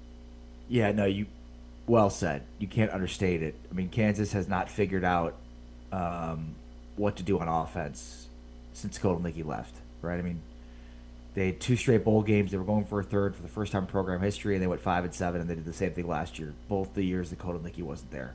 So, he's an offensive mastermind. It certainly worked at Penn State, but not enough for him to not only move on with James Franklin, but more to the point, to not get a head coaching job, which was the whole reason that he left to go to Penn State in the first place, was to get an opportunity outside the shadow of Lance Leipold to try to prove himself to get a head coaching job. And obviously that's not come to fruition. But that loss is Kansas's gain. This is a hugely impactful hire, bringing him back.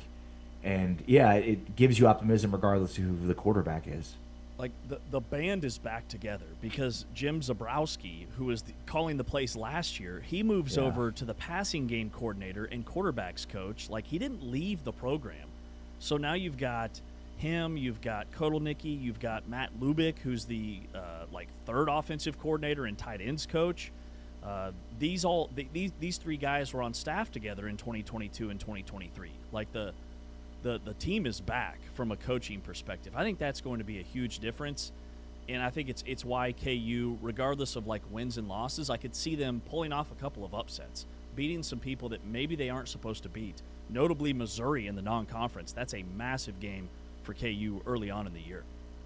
Yeah, no, it is a massive game, and I mean, again, Kansas has a really unforgiving schedule. I mean, they play Long Island, Missouri, and Arizona State. At least the Missouri game is at home, but then, and then they play Middle Tennessee State following a bye after the Arizona State game where they play in London. And then, I mean, think about this. They play Middle Tennessee State following their bye, at Utah, at Kansas State, back-to-back weeks following that. And 9 straight. So the biggest thing is I expect the offense to be good simply because of Kotelnicki. The defense is the huge question mark. And, can they be a bowl team if their defense isn't good enough, isn't average or above average? And I think getting to average should be the goal this year. This schedule, to your point, is a gauntlet. They only have 3 Big 12 home games. They play Baylor at home, UCF at home, and BYU at home, who's one of the most experienced teams in the conference. 3 of their last 4 games are true road games at Iowa State, at Texas Tech, at West Virginia, which is a long trip for early December on Saturday, December 5th. I mean, I'm looking at this slate, and if they go 6-6, Lance Leipold should be in the conversation for Big 12 Coach of the Year. That's how tough it is. Well, and I think the other thing is true, too. Travis Goff is looking at this thing reasonably, and, it's hard to say without the full context of what ends up happening that one thing or the other should happen. But, yeah, I mean, if they're bad again this year, part of it has to be based on schedule. As you mentioned, the 4 home games Arizona State is a home game, quote unquote, in London, so that's not a home game. So that's the reason why they only have the 4 conference home games. They gave up one to go to London in the year where they're rebuilding the stadium, won't be at full capacity. So, is he on the hot seat? No. Should he be? Probably not, based on the schedule and what they have on their roster. But I think you start, if you have a bad year, 2027 on the hot seat. Yeah. All right, coming up next, we will talk with the commander-in-chief of the KU program, Kansas football head coach Lance Leipold, around the corner. And then we'll dive into hour number 3, which will be basketball, a little bit of gymnastics sprinkled in. The championships are underway. Kansas head football coach Lance Leipold around the corner. He's Ari, I'm James. This is Big 12 Radio.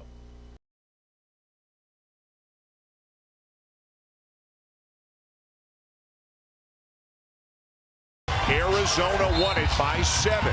Just under a month ago, we are underway with a trophy on the line here tonight. And he'd love to add another one here in this game. And Arizona would like to get Braden Burries going early. He'll pick up an assist as Bradley knocks down a 3. Really good. 13th in the AP poll in the week before the season began as Pete lays it in, but they were in the top 5. Into Pete, who's had a terrific night. Left hand up and good. Gave a look to the high-low, the dump down, and then pivoted. And especially the big guys stepping up in screening situations has been really effective for Arizona. Some room for Sharp. A big shot for the Cougars. Fleming's on the bench right now. Miller out there for the backcourt with Uzan and Sharp. Tugler tries again and one. Beautiful pocket pass. 10-0 run, Houston. Arizona's got foul trouble, and they've gone cold. Miller driving, dumps it off. Laid in by Tugler. Shot clock at 7. Burries. He's going to have to put a shot up, and he banks it home. Back comes Flemings. Uzan. Hit it! And it's a 3-point game. That will do it. The regular season champs are the tournament champs here in Kansas City.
Radio. This is Big 12 Today. We are heard on TuneIn, watched on Big 12 Studios.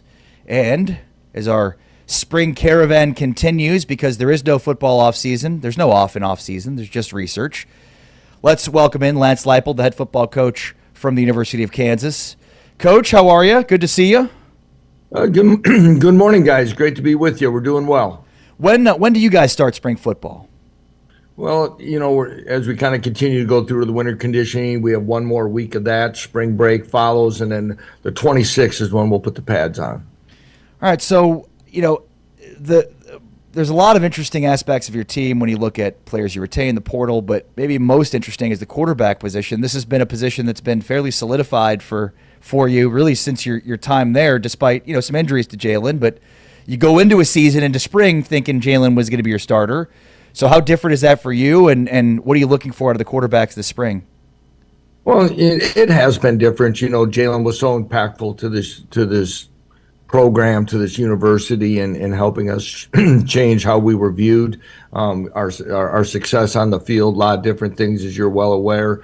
But we feel we have a room of guys that can compete. We have two guys in Isaiah Marshall, Cole Ballard, that have had a little bit of playing time here and there. Cole Ballard had a start in his true freshman season that can help us win football games, and that's what's important. They both have great leadership qualities. We think they have a playing style that fits what we want to do, and a way to get people rallied around them. You mentioned time that Jalen had missed, whether it be Jalen didn't go through spring ball last year, was very limited the year before. So these guys have had the opportunities to lead our football team in the behind-the-scenes way for multiple years now, and now we're going to see which one can win this job and go. And and as we talked about the portal and everything, everyone sometimes feels, I say everyone, people many times will feel that your answers are outside of your building.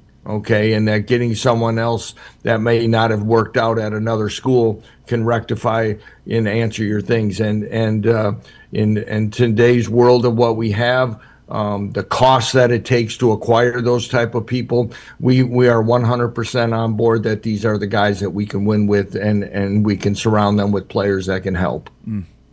Lance, I'm really intrigued by Chase Jenkins, the transfer from Rice, because he was running Scott Abel's really unique dynamic spread, triple option, and he hasn't been playing quarterback for very long. He was a converted receiver, and because he's in that offense, I think he was a hidden gem is what I'm trying to say that you guys found in the portal. He didn't have maybe the stats that some of the other guys had, but I saw him in person a couple times last year, and I like what he brings to the table. What do you like?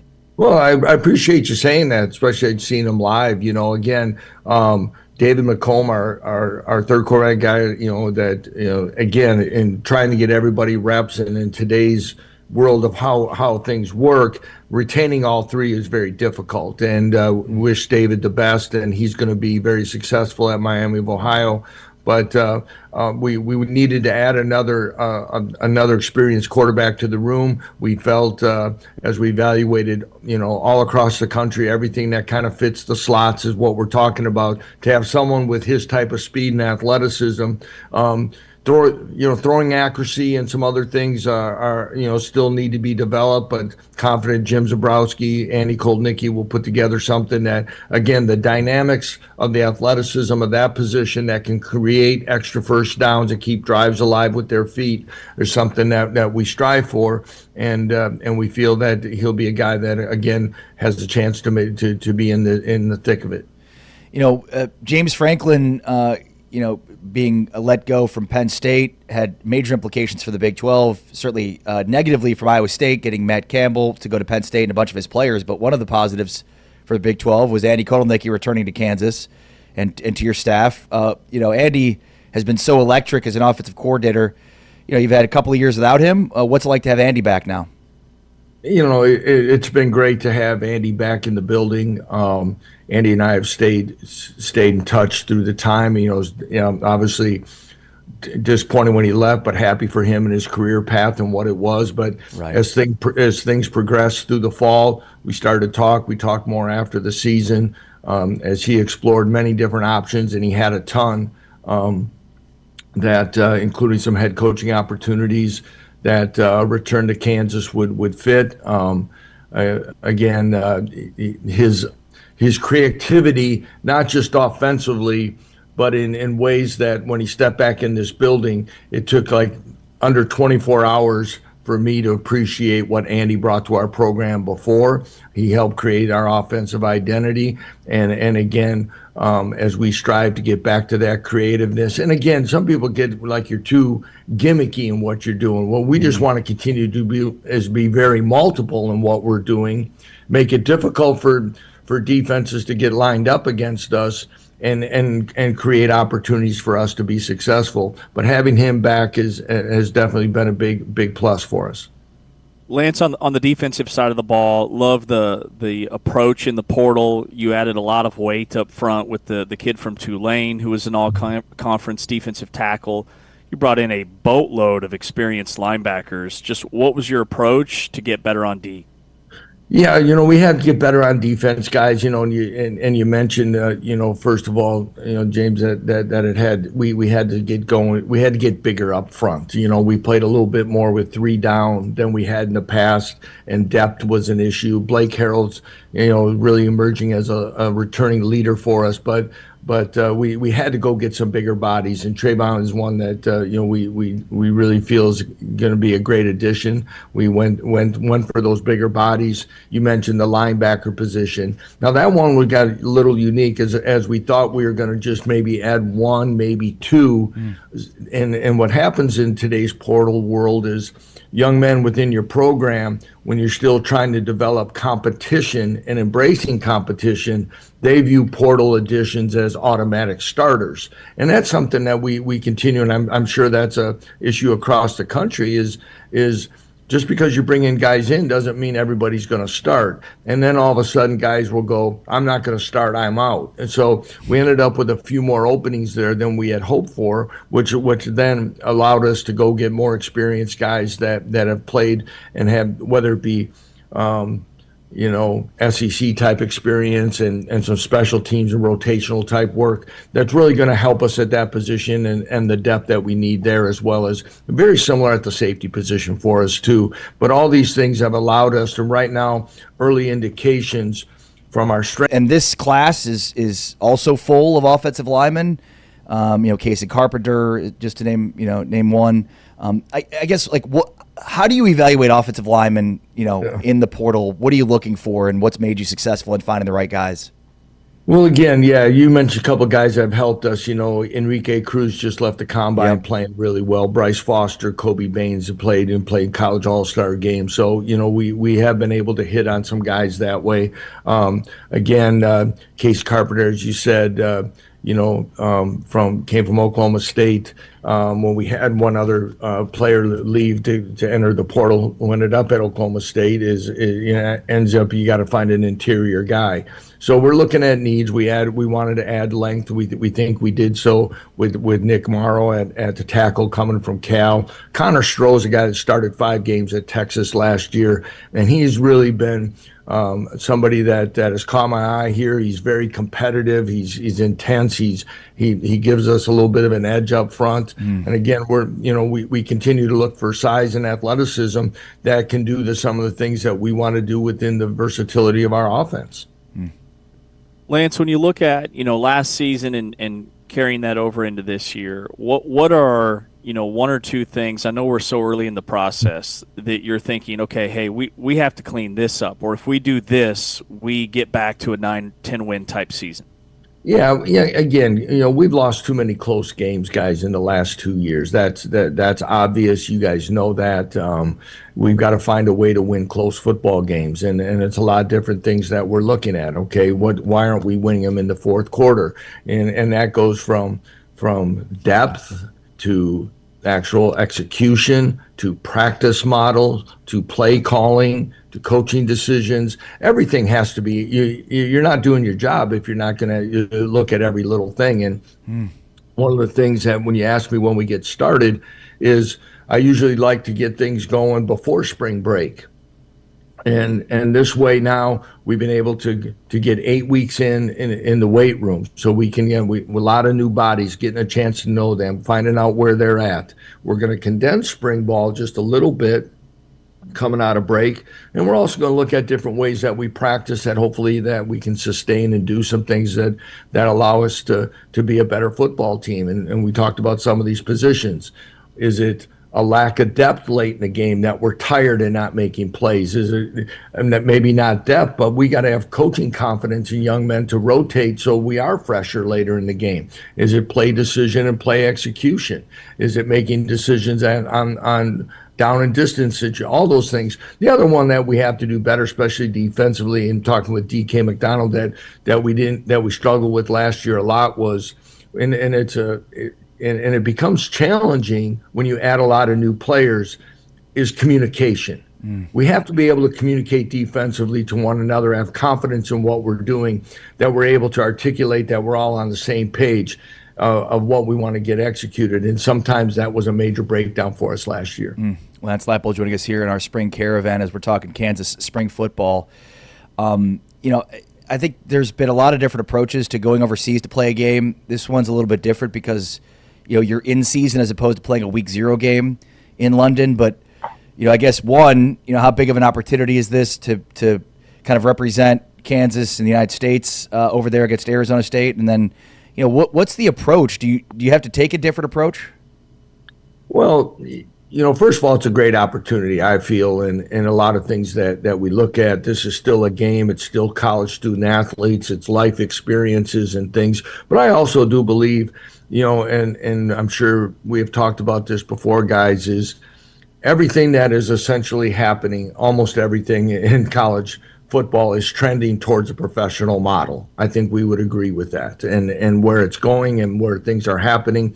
And as we continue to find ways, whether it be for revenue streams, for fans, for whatever this may be, there's got to be new avenues, and there's got to be new ways to do this. And I think for our conference and really for the University of Kansas, we have a chance to be in the forefront and the cutting edge and playing an international conference game, not just a week 0 game. Now, is that challenging? Yes, because as we continue to work through all our logistics of departure times and game prep and acclimation to, and jet lag opportunity, a lot of those different things are going to be worked on through the rest of this spring, through the summer, as we get prepared to play Arizona State. So it is going to be unique, but coming back, that's the thing everyone has said also in these games, is you worry about the legs and how do you play afterwards. And I think having an open week the next week and a non-conference game to follow gives us a chance to put ourselves in a good stretch for once we get back to the States. But it's exciting. I think it's a chance of a lifetime. It's something that I've been excited about. You might have heard me say this before. Way back a long time ago, I was a graduate assistant at the University of Wisconsin. We played in Tokyo, Japan. And it's still a great memories, and it was late in the year, but it still is a great experience, and I think it will be for our players.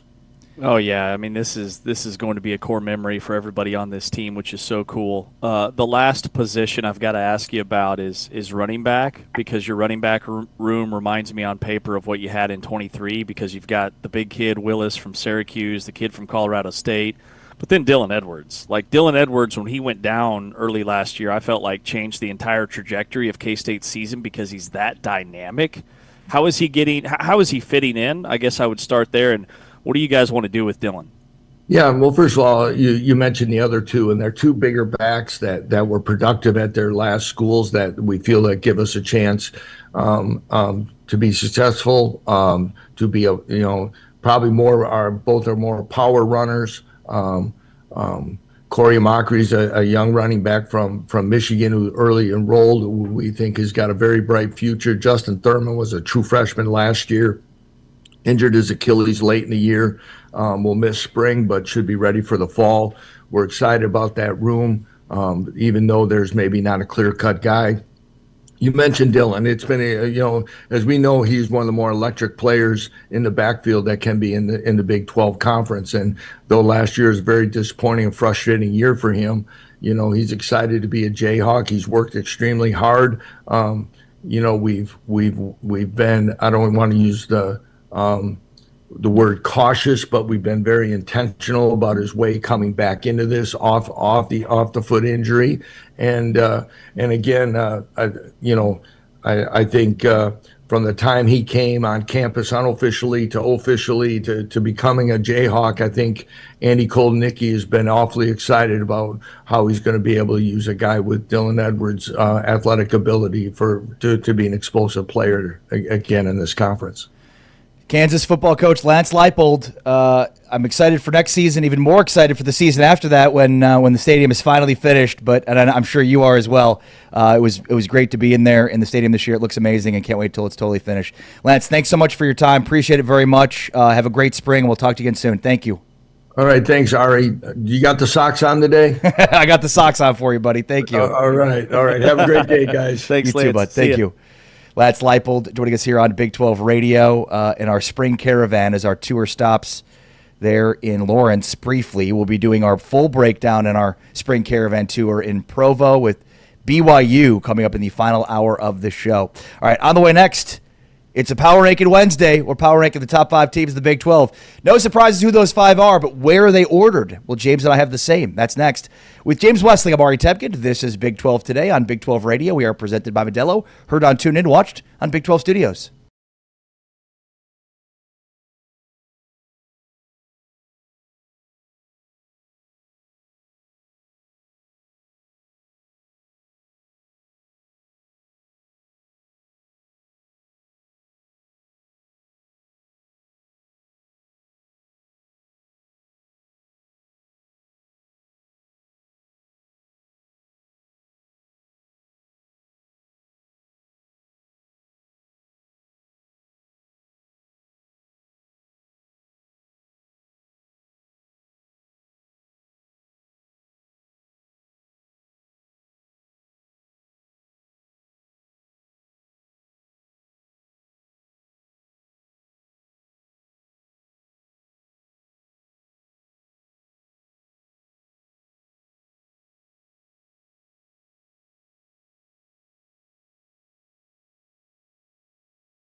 12 today with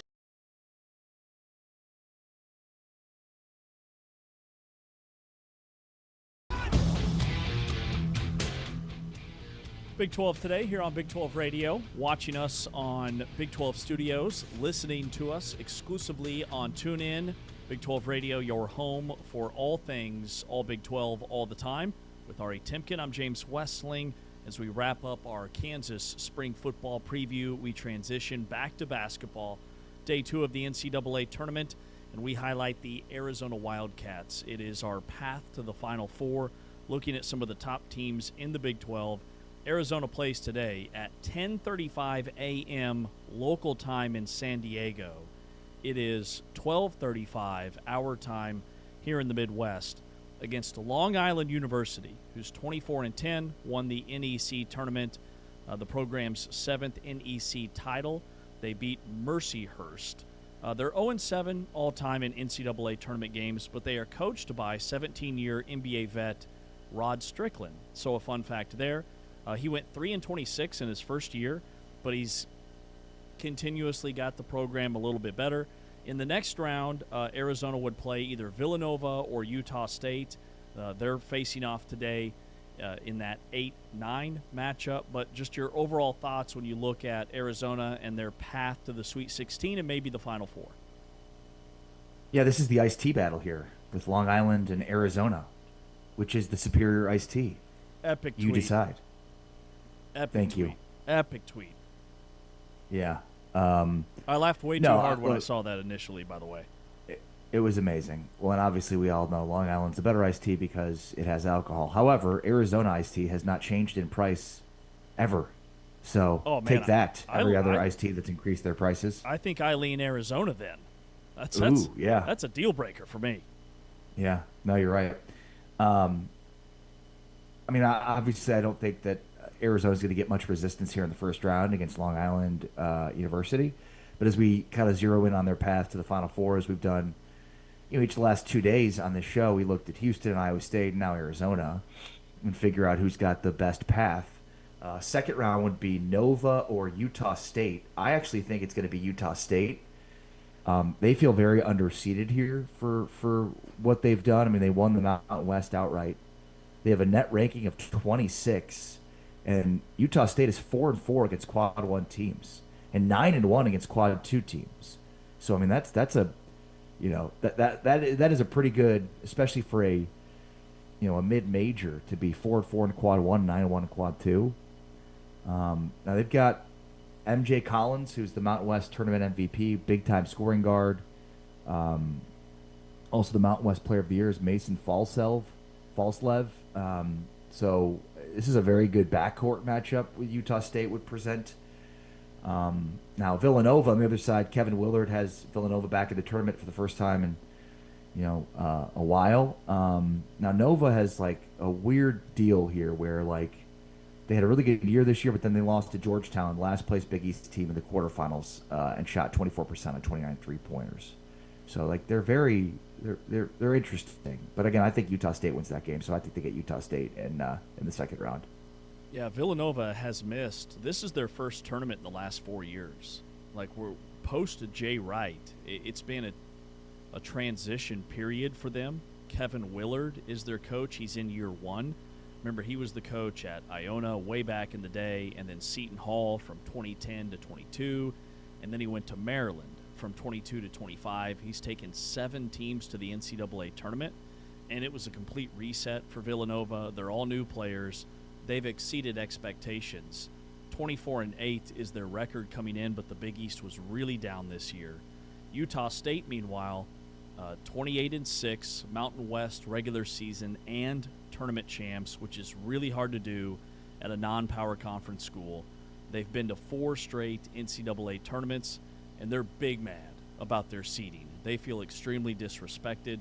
They're going to come out fired up. MJ Collins Jr., who you noted, really good player, shoots it well from 3, 18 points per game, is a transfer who played at Virginia Tech and Vanderbilt, was the Mountain West tournament MVP. They're very guard heavy, which I think, frankly, fits. I mean, anybody is going to be okay for Arizona from a matchup standpoint because they're so dominant across the board at every single position.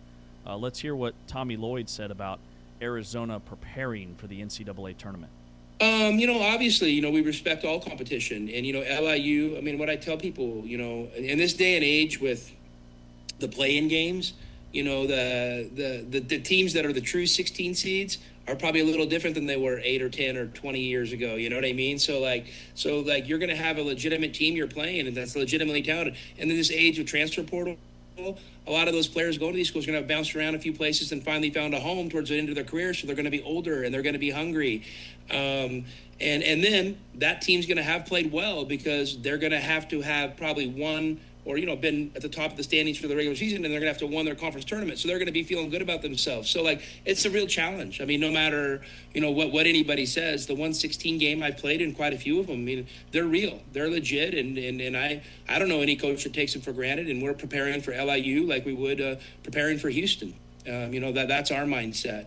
And then, obviously Utah State's been such a good, consistent program, on the West Coast the last number of years. It doesn't seem to matter who coaches there. They're all good.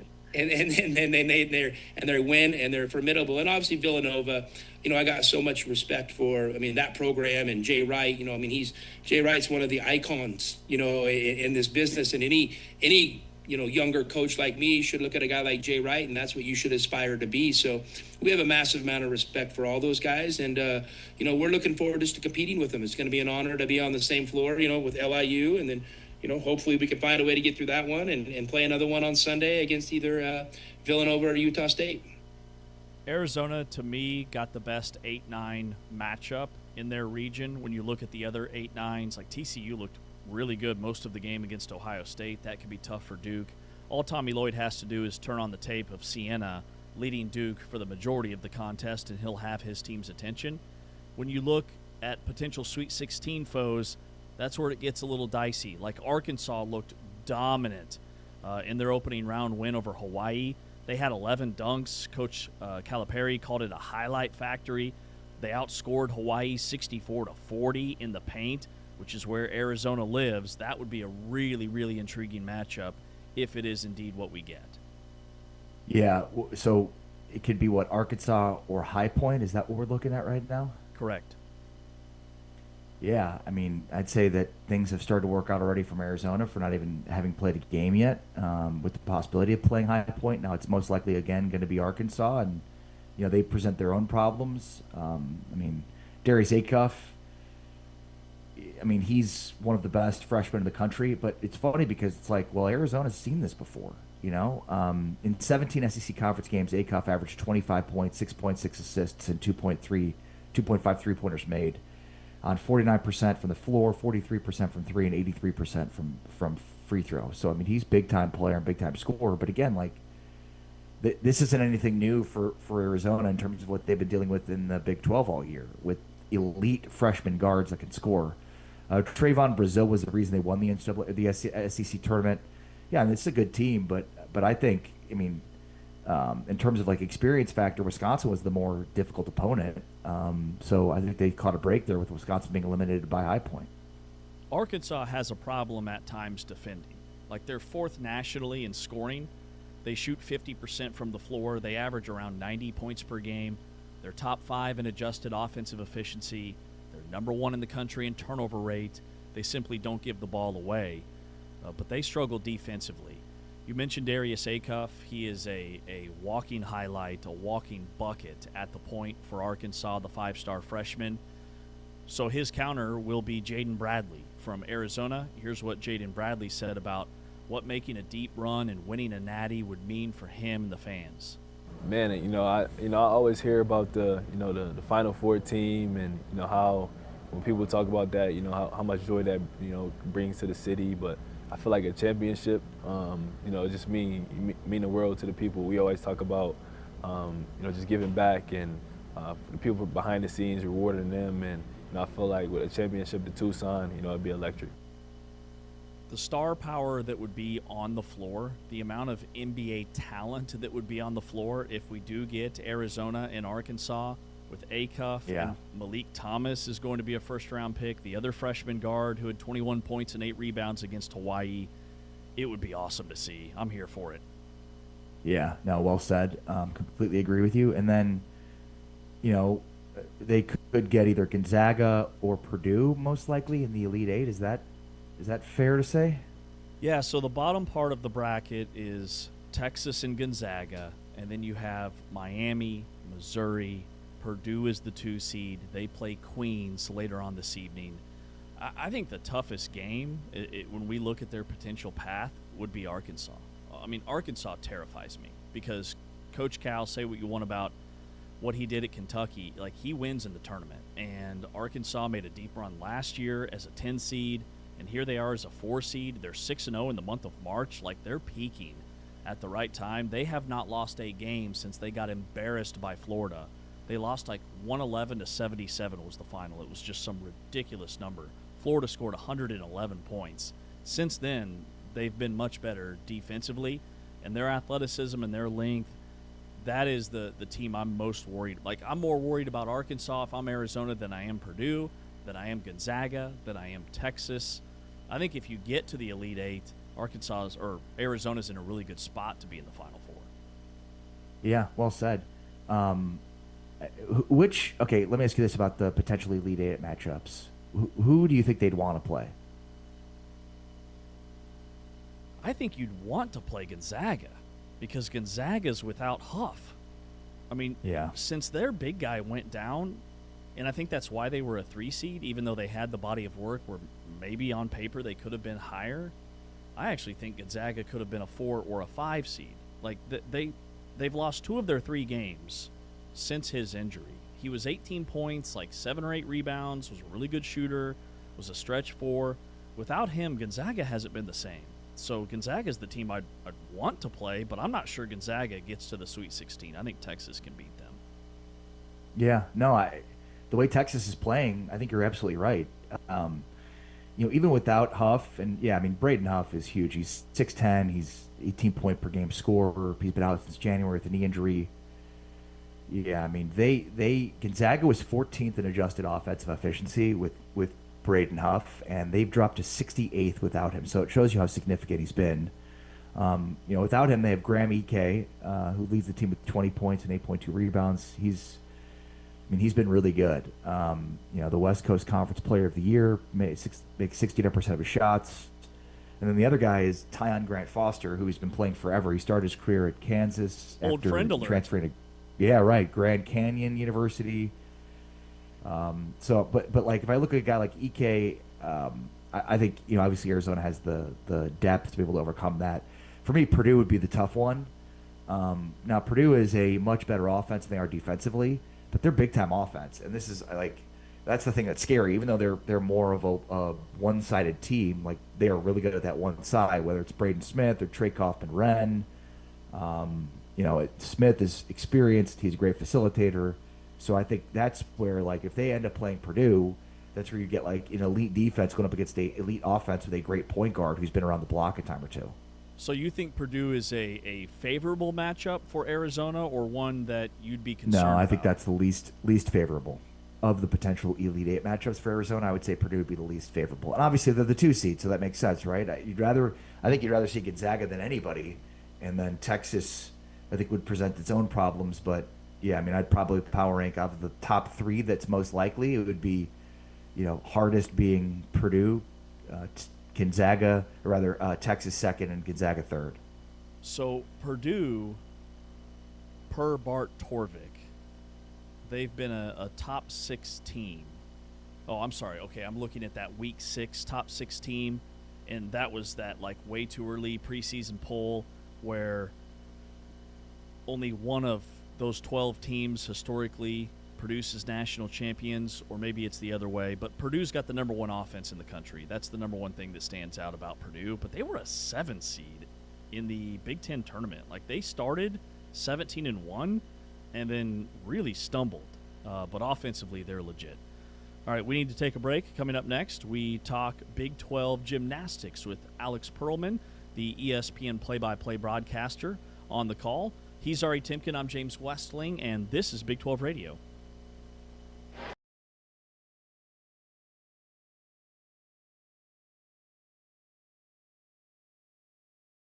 in Kansas City is underway.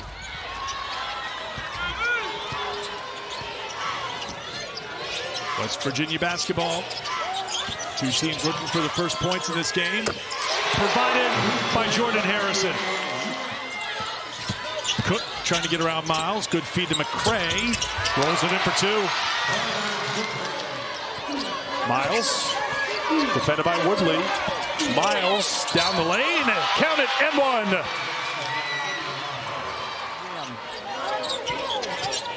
Harrison. For two. Jordan Harrison, as Christy talked about right at the top of the telecast. She usually will take her defender off the bounce and back them down. But right now, and maybe this is going to be two for him. There you go. Yeah, great feed by Miles as she finds Parker. Harrison. Count it. It's a three. Mountaineers dodge one there. TCU had multiple opportunities. And right now, with this 9-point lead, West Virginia does not need to be in a hurry. They do not even need to look to shoot the shot until about 5 seconds to go. Inside of 2 minutes to go, Wheeler on the drive. Big B, good shooter, can't get it. Rebound, McEllusky. TCU's got a foul. They don't get anybody. Here's Shaw all alone for the layup. Hugh Country Roads. For the first time in 9 years, West Virginia, Big 12 tournament champions.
Back here on Big 12 Today on Big 12 Radio, brought to you, the Full-Time Fan, by Modelo. With Ari Timken, I'm James Westling. Watching us on Big 12 Studios, the Big 12 Gymnastics Championships at the Maverick Center in West Valley City, Utah. And the guy that's going to be calling all the action for ESPN is Alex Perlman, who joins us now. Alex, how does one prepare for a Big 12 Gymnastics Championship meet? Well, that's interesting. I mean, there have been 7 teams in the conference. Now there are only 6 because unfortunately, Iowa State canceled the season and then dropped the program. But it's just like any other meet except more teams. You've just got to you've got to get all the storylines down. We're talking to a few of the coaches today at practice at the Maverick Center. We talked to a few of them already. We did coach calls with them on Zoom before, and just trying to familiarize yourself as much as possible. Make sure that you do justice to these. These are incredible athletes that are preparing all season for this. And it should be really exciting. It's kind of like maybe a little bit more of an unknown this year than most seasons, because Utah's usually dominant. They should be dominant again, but that they've shown to be more inconsistent than usual this year. Yeah, and that's where I was going to ask you next is, to learn about Big 12 wrestling, you must first watch Utah, the Red Rocks, who were one of the 4 final teams last year.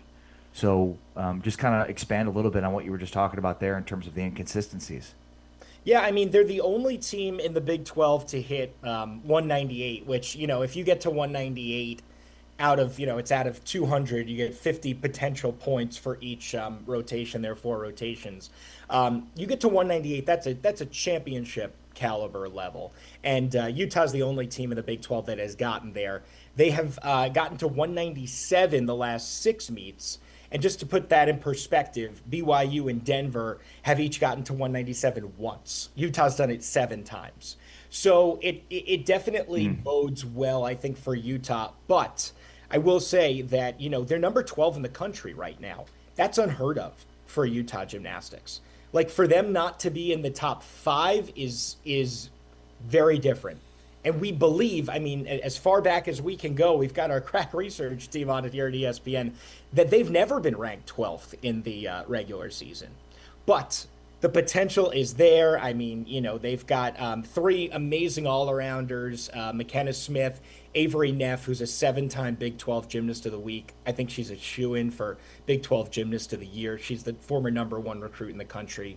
She's outstanding, 3 10-0s, perfect scores already this year. And then Ella Zerbis is the other all-arounder who's been there the last 3 meets. And has traditionally done more like 3 events, but they're going to be dangerous. And they're, when they're anywhere close to home, they're a better team. And this is, and for all intents and purposes, a home meet for them. Yeah. Avery Neff, you mentioned her. She has 3 perfect 10s this season. When a 10 happens live, what's that like to call in the moment? And what does that, what all goes into that makes it so special? Yeah, it's awesome. You can kind of tell, I've been doing this for long enough now that you can kind of tell when you think that, you're on 10 watch. Like, if something was that caliber, it doesn't always happen. A lot of times it'll be a 9.95 or a 9.975, which means that one judge gave it a 10, but one didn't. It's a little weird, though, because it's like, someone nails a game-winning 3. It was a 3, right? Like, the ball goes in at that moment, you call it, and that's what happened. Nothing can change. It's a little bit more delayed, though, with gymnastics. So depending on what happens, you might be onto a routine of someone else. Sometimes you kind of have to feel out the situation. But, you keep your eyes out for the judges will hold up their scores kind of before they get input digitally. And you just kind of look around and see, okay, well, let's keep our eye on this. Even as another athlete is maybe going, you kind of have to have your eyes in 2 places, your head on a swivel. And but the crowd will usually tell you. I've had instances, though, where they cheer one, a 10 goes up and then a 995 goes up and then they start booing. It's interesting. Everything, it's kind of different every time, but there's nothing like it because you see the celebration with all the gymnasts and their coaches and the arena goes absolutely nuts. It's kind of like, I think, the most special thing in gymnastics in a lot of ways. Alex, what else do we need to be watching for this weekend? Who else, aside from Utah, can be competing, at the top of the Big 12 for the NCAAs? Well, I mean, the second team that you should keep your eye on is definitely Denver. They're usually in more of like a seeded position going into NCAA regionals, which is in 2 weeks. So seeded, you have to be in the top 16. Right now, they're number 23. So they're having a bit of an inconsistent down year as well. They graduated 2 outstanding gymnasts in Rosie Casali and Riley Mundell. You might have heard the name Madison Ulrich because she was an amazing all-arounder for them. She transfers to LSU, who's the number 2 team in the country, and they could win the SEC championship and the national championship. Easily. So they have had to replace that, and it hasn't really been easy. They have one all-arounder in Madison Reidenbach. Cece Cooley is still there. She's now a junior, and she can put up some really big scores. She's all Big 12 and the all-around, beam, and floor, and ranked number 1 in the conference on floor. So all that to say, yes, like they could put up a fight for sure. BYU is having its best year, definitely in recent history. They're going to avoid that first round, which is a dual meet in the NCAA regionals against another team. So you have to do that to just get into the regional semifinals, to get into the quad meet format. They're going to avoid that for the first time in 3 years. They're number, 24 in the country, I think? Yeah, they're number 24. So Guard Young has done a fantastic job with the Cougars. They have been peaking at the right time, I will say. I think that they are going to be a dangerous team. I think they have the potential to outscore Denver. But look, guys, I mean, at the end, it is Utah's meet to lose. Like, they will have to make mistakes. They're going to have to fall on beam. They're going to have to do something out of the ordinary. If they hit, they have the highest scoring potential of any team. But then the other team I'll tell you about, because this is the last team that's competing in the evening session. There are 2 sessions, 2 teams in the morning, 2 teams at night. And Arizona had a really surprise run all the way to their regional final. They finished second at the Big 12 championships last year, which was much higher than anybody expected. I don't know if they can recreate that run because they've been great at home, very poor on the road. And their coach, John Court, addressed that with us this week as well. He's like, we've got to figure this out because you don't compete at home, when you're in regionals. Like, they're going to be at Tempe at Arizona State for regionals. And then, of course, the NCAA, if you get to nationals, that's in Fort Worth. That's not going to be in Tucson. So can they figure it all out? Maybe. They've got great gymnasts. They have the opportunity, but those are the 3, those are the 3 in the evening session. Those are the 3 that I expect to be competing for the title this year. Talking with Alex Perlman on the call of the Big 12 Gymnastics Championships. So correct me if I'm wrong, during the year, every team builds a national qualifying score. They're in Correct. QS. And then at the end of the regular season, the top 36 teams qualify for the NCAA regionals. Like, there's no automatic bids. There's no conference champion. Nope. So can you tell us, like, how many teams are above the cut line for the Big 12? And then, like in men's basketball, the Big 12 wants to get half of the teams in the field. You get 8 in the field. Yeah. With gymnastics, like, has this been a good year in terms of the depth of the league and how many are going to qualify? It's one good thing about gymnastics is it's purely a numbers game. Yes, it's subjective in terms of the judging, but there's no committees. That doesn't happen. So you've got to be in the top 36. You're absolutely right, James. One team from the Big 12 will not qualify. That's West Virginia. They're in the 40s, and they cannot improve. Okay. And everybody else is going to compete. The lowest ranked team right now for Big 12 gymnastics is, besides West Virginia, is Arizona State, and they're number 31. But they're safe. And then the next highest is Arizona at 29. Like, they cannot drop.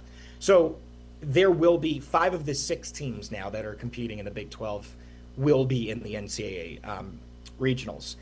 I would say in terms of usually the top is a little bit better. Utah's not usually number 12. They're usually competing for, one of those top spots in regionals, so to make their path easier. But if you're number 12, then you're facing a couple of teams that are very good, and that gets really, really difficult. Battling for your draw, if you will, gets a lot harder. I would say it's a pretty representative year for the Big 12. Everybody got in. I'm trying to think. I believe everybody got in last year except for Iowa State. The other 6 did get in, and usually like one team will get left out. But I think now, with it being only 6 teams at the moment, I think they're really hoping for 100% participation, and it is a really solid, achievable goal to make NCAA regionals. It's not like in the men's and women's hoops tournament, or even softball. It's where you have to be one of the. There's 350 teams competing. There aren't 350 teams competing, so to get in the top 36, that's every team's goal. Even if you're maybe not the top team in the country, you're always shooting for the postseason. So I would say, to answer your question, that it's a pretty representative year, but usually you see the top being a little bit better and a little bit more consistent. Utah, Denver, they are usually right there in terms of top 12. Denver, and usually in the top 16, they're usually a seeded team. So it's been a little bit of a disappointing year in that way, but you can change that all. Once the postseason starts, it doesn't really matter. Yeah, that's well said. Utah very capable of flipping that switch in the postseason. Alex Pearlman, thank you so much for your time, Alex. This was very informative and entertaining stuff, and all the best with the call. Yeah, sure. Definitely appreciate it. It's on ESPNU Mountain Time, 5 p.m. Eastern, and then I believe 11 a.m. on ESPN Plus is the first session. So, yeah, come watch. Should be some really exciting gymnastics from the Maverick Center. Thanks for having me, guys.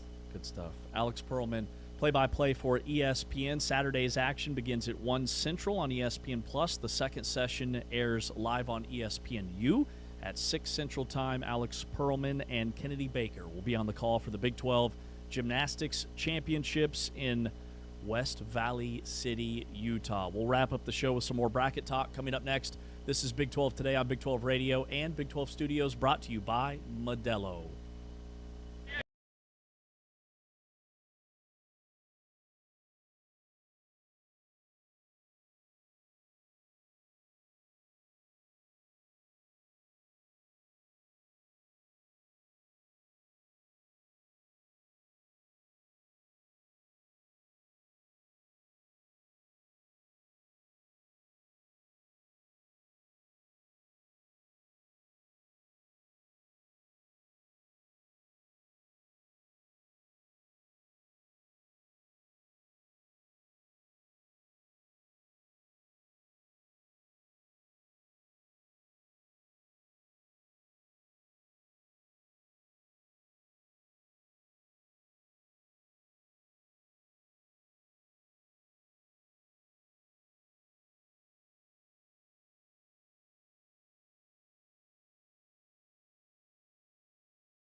Arizona won it by 7.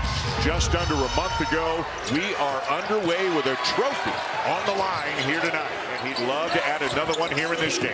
And Arizona would like to get Braden Burries going early. He'll pick up an assist as Bradley knocks down a 3. Really good. 13th in the AP poll in the week before the season began, as Pete lays it in, but they were in the top 5. Into Pete, who's had a terrific night. Left hand up and good. Gave a look to the high-low, the dump down, and then pivoted. And especially the big guys stepping up in screening situations has been really effective for Arizona. Some room for Sharp. A big shot for the Cougars. Fleming's on the bench right now. Miller out there with the backcourt with Uzan and Sharp. Tugler tries again and one. Beautiful pocket pass. 10-0 run, Houston. Arizona's got foul trouble and they've gone cold. Miller driving, dumps it off. Laid in by Tugler. Shot clock at 7. Burries. He's going to have to put a shot up. And he banks it home. Back comes Flemings.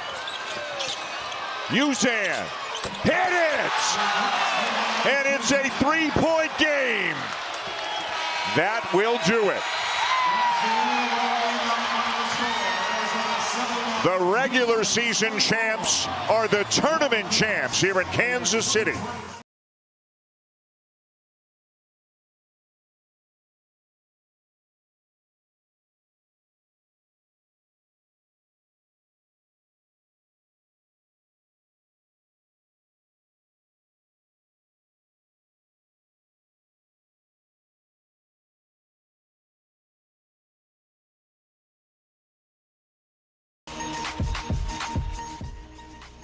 One final time on an NCAA Tournament Fanatic Friday with Ari Timken. I'm James Westling. You're watching us on Big 12 Studios. We are your official home for all things all Big 12, listening to us exclusively on TuneIn. All right, Ari, we don't have to wait long. Man, at 11:40 Central Time on True TV, 12-seed Akron, 5-seed Texas Tech. Then at 12:35 Central Time on TNT, Long Island and Arizona in the battle of the best iced tea will play. And then after that, it's Iowa State at 1:50 p.m. this afternoon on CBS against Tennessee State. And then the other Big 12 games, UCF and UCLA. That game is tonight at 6:30 on TBS Central Time. And then your Kansas Jayhawks have the late game at 8:45 p.m. Central Time on CBS against Cal Baptist. Are you ready? Yes. Are you ready? I was born ready. Were you? I'm fresh off a trip to Shields. I got a strawberry banana smoothie, a bag of beef jerky, and left with a samurai sword. So yeah, I'm locked in. Okay. Did you really end up buying one of those rubber samurai swords? A rubber samurai? If I'm buying a samurai sword, I'm buying a real samurai sword. I don't believe you. I'm going to be the last samurai. Call me Tom Cruise. Very underrated movie. I think it would be very dangerous for you to be buying a samurai sword. There's a pretty high likelihood you end up impaling yourself. I think we need one for the studio. I found a lot of goodies for the studio. I'm talking like... Did you? Oh, so many, dude. Like, some squishy balls are all the rage right now. I call them stress relief balls, but apparently they're like... It's a big trend right now, so we got a lot of those. All the kids are all about that, which I think is fantastic. Let's lower that stress. And then the samurai sword, obviously. What did I send you guys a picture of? Like a dry erase board that coaches use to draw up plays? Yeah. I think we need one of those. Can hang it right behind me. Yeah, nothing like that we need in the studio. Absolutely. That's what we need. All right, what's this most tournament wins the past 10 years? I don't know, James. What is it? It's a graphic. I love graphics. Most tournament wins the past 10 years. Gonzaga, after their win yesterday, now with 29 NCAA tournament wins in the last decade. Duke getting their win now at 28. North Carolina stands at 24 after losing the first round. Kansas is at 21. Villanova also at 21. Houston 19. Michigan 17. Michigan State 17. Kentucky 16, Purdue 16, UConn 14, Texas Tech 14, UCLA 14, Baylor 13, Oregon 13, Alabama 12, Arkansas 12, Florida 12, Tennessee 12, Wisconsin 12, Arizona 11, Auburn 11, Virginia 11, Xavier 10. So there's your list, basically going from 10 wins in the last 10 NCAA tournaments all the way up to 29, which Gonzaga now has. And so it's interesting to look at this. Gonzaga's been to 6 straight Sweet 16s, so if they win tomorrow in the second round, that'll be their 7th consecutive trip to the Sweet 16, which is just an insane number. But I was just looking at this thinking, like, how does this change in the next 10 years? Who are the teams that are expected to fall off of this? Who are the teams that will stay on? I think Arizona with 11 wins in the last 10 tournaments, like, that seems low. I think they'd be a top 5 in the next 10 years based on what Tommy Lloyd has done. Baylor, it feels like they're on the other side of a stretch of really good NCAA tournament basketball, obviously not even making the tournament this year. In fact, Baylor, Oregon, and Xavier are 3 teams on this list that didn't make this year's tournament. I don't know, what else stands out to you? Yeah, so when I look at this, I would think as soon as Mark Few retires, that Gonzaga number plummets. I would say Duke, North Carolina, and Kansas, I don't care who the coach is, they're not going anywhere. They'll be there. Yep. Same thing with Houston. Like, I think Houston, even after Kelvin Sampson retires, his son Kellen, who's a huge part of their game plan, has been working with the 4s for the last decade and has done an incredible job. And he's a huge part of their practices. Like, Kellen Sampson is very involved. There's not going to be a drop-off there. And then I would look at Arizona. I'm shocked to see that Arizona's way down on this list. You rattled off 20 schools, and they're 17th on this list? Like, Arizona's going to start winning some tournament games with Tommy Lloyd at the helm. Yeah, no, it's a good point. It's 24 schools, and they are basically 23rd on the list, tied with Auburn and Virginia, and just a win ahead of Xavier. If they get a win today, they'll be at 12, and then they join the likes of Tennessee and Wisconsin. Obviously, Wisconsin can't get a win as they lost. So I think, like, Villanova is 21, has 21 wins since in the last 10 tournaments. That is 1, 2, 3, 4. They're tied with Kansas for 4th. Like, I see Villanova dropping off that list. I see Arizona moving up highly on this list. I think Iowa State is on this list. Is surprising, but that's a program that will be joining this list, I would think, in the next 10 years. I think Baylor, Oregon probably drop off. What about Michigan State? If Tom Izzo retires, within this decade, which I expect to, does Michigan State stay on this list? Are they exclusive to Tom Izzo, or is that, is that something that no matter the coach, they'll be fine? And then Kentucky is interesting because they've won 16 games in the last 10 tournaments. But Mark Pope, is he trending down? They didn't win a game last year. Are they going to win a game this year?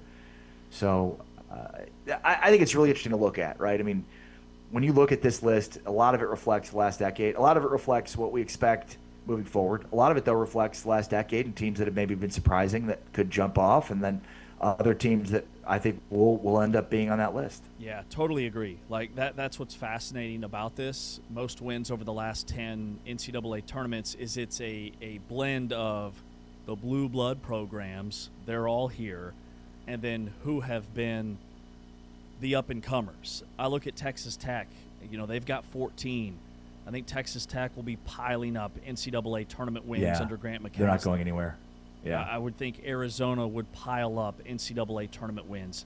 Baylor's intriguing to me. They've had tremendous success under Scott Drew, and I do believe that he can get them back to that level with this new injection of resources when it comes to NIL. They are going to be extremely aggressive in the portal this offseason. They will be back next year. Now, I don't know if that means 1, 2, 3 NCAA tournament wins added to their resume, but I don't think they're going anywhere big picture. Florida's the other one outside the Big 12. Like, Todd Golden has already kind of been telling insiders he's not interested in leaving Florida. He loves it there. His wife loves it there. So with his success, he's already shown you can win there. So 4 wins gets you to the Final Four. 5 wins gets you to the national championship, and if you win the whole thing, you get 6. Arizona could skyrocket into like 7th on this list if they win the national championship. Yeah, no, great point. And I think the teams that are on the list currently that I expect to be in the next 10 years, I would say UConn, Houston, Florida, Duke, Kansas. I think there's legitimate questions about Gonzaga post Mark Few, and I'm not sure Mark Few will still be around in the next decade. But we'll see. I certainly think, I wouldn't say they're a lock to be on this list in the next decade, but I think they're pretty close. And then, the rest are teams that could certainly fall off. And then again, I think Iowa State, it's surprising to not see Iowa State on this list. They're going to jump in on this list. Iowa State, we haven't talked about Iowa State, Tennessee State, which is an interesting matchup. Nolan Smith, the former Duke player who won a national championship at Duke, is coaching Tennessee State. A dramatic turnaround year over year. And T.J. Otzelberger's done something at Iowa State now that's never been done before, which is 5 straight NCAA tournament appearances for Iowa State. And he's been to 2 Sweet 16s. It's been the even year, odd year situation. Even years, they've been to the Sweet 16, and the odd years, they have not. They've gone out in the first round, so it's an even year. So they're expecting to win the national championship this year. I mean, or at least to get to the Sweet 16. I would hire Nolan Smith today. I'm shocked that he hasn't been mentioned for some of these jobs that are out there, which I'd also like to add. I think it's just really cool to see Josh Schertz locked into a 6-year deal at St. Louis worth $20 million. Hodgson, the coach at South Florida, he didn't want to go to Syracuse, but now apparently he's a front runner for the Providence job, is what I read last night. But he's working on a deal to maybe stay at South Florida. Like, some of these mid-major up-and-comers are realizing, hey, I've got it pretty good here. Like, maybe we could be the next Gonzaga. So I think that's really neat. Also, round of 64 teams coming off a 20-point loss in their conference tournament are 67% against the spread all time. And they're 1-0 so far in this tournament. Wow. Those targets would be 3 Big 12 schools. This is a good stat for Big 12 schools. Texas Tech, UCF, Kansas, and then UConn and Miami are in there as well. Wow. Yeah, read that stat again. Teams that are coming off a 20 or more point loss in their conference tournament, they cover the spread in almost 70% of the time in their first round NCAA tournament game.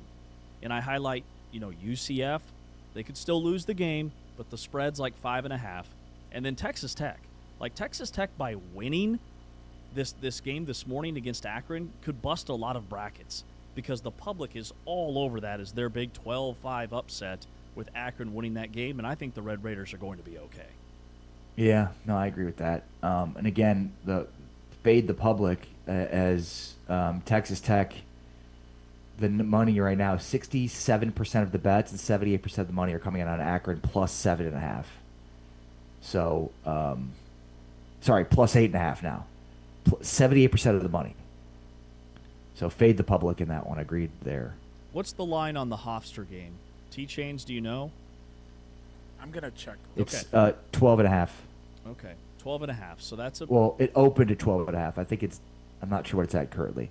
And by the way, 59% of the money is on Hofstra. 51% of the bets are on Hofstra. I'm now seeing 11.5. Okay. Okay, so there you go. All right, so the best odds were plus 10.5. These were plus 12.5. Saw these were the largest spreads ever for the first round NCAA tournament, but Hofstra is an insane 22-1 against the spread when they're an underdog of more than 4 and they've had at least 3 days of rest. Wow. There you go, T-Chains. I like that. Believe. I'm feeling good. Roll Pride.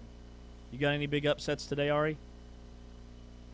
I mean, I do like that one, especially without Aiden Holloway. The problem is that Alabama, they've had a lot of success in the tournament despite being kind of a high variance team in terms of how they hit threes. Like, they're a high volume 3-point shooting team, and you'd think live by the 3 but die by the 3, but they've had a couple of Final Four appearances under Nate Oates. They haven't had success in the Final Four, but getting there has been not much of an issue for them. So I do like Hofstra in that game, but I think Alabama's had a lot of success despite things moving against them, and also they are experienced in dealing with this.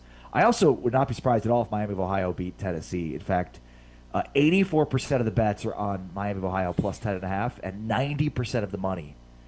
So that's obviously to cover 10.5. So I think people think it'll be a close game, but I like Miami of Ohio to win that outright. Like, Miami of Ohio has a lot to prove, And Rick Barnes has not had a lot of success in the NCAA tournament. Yeah, these mid-majors are big mad about nobody wanting to play them as they try to put together their schedule. The High Point coach he looked visibly angry during his post-game interview. I've never seen a coach more angry after a huge win for their program, and he brought up like 6 or 7 mid-major schools that couldn't schedule anybody, just like Miami, Ohio. They were mentioned. Belmont was mentioned. High Point was mentioned. UNC Wilmington was mentioned. I wouldn't really call this a big upset, but I think I like Santa Clara to take down Kentucky. That's the first game today at 11:15, our time on CBS. Nice. Also, just on the money side of things, a lot of times overwhelming favorites, like people aren't going to bet on Florida to beat Prairie View, but Cal Baptist, people are picking up Cal Baptist plus 13.5, 78% of the money on Cal Baptist plus 13.5 in that one. 13.5 KU's favored by. All right, we'll be breaking down the teams left standing after the weekend in the Sweet 16 on Monday's show. Ari, enjoy your time in Chicago. Hope it goes well for the Hawks tonight. Thank you. I bet you do. I so do. I'm James Westling. He's Ari Timken. T-Chains, Taman Turner on the controls. We've got Anthony Smith behind the scenes on the video side. We're back Monday, 8 a.m. Eastern, 7 a.m. Central sharp, right here on the channel on Big 12 Radio and Big 12 Studios. And we have been brought to you by Modelo. We're out. Jazz hands. Peace.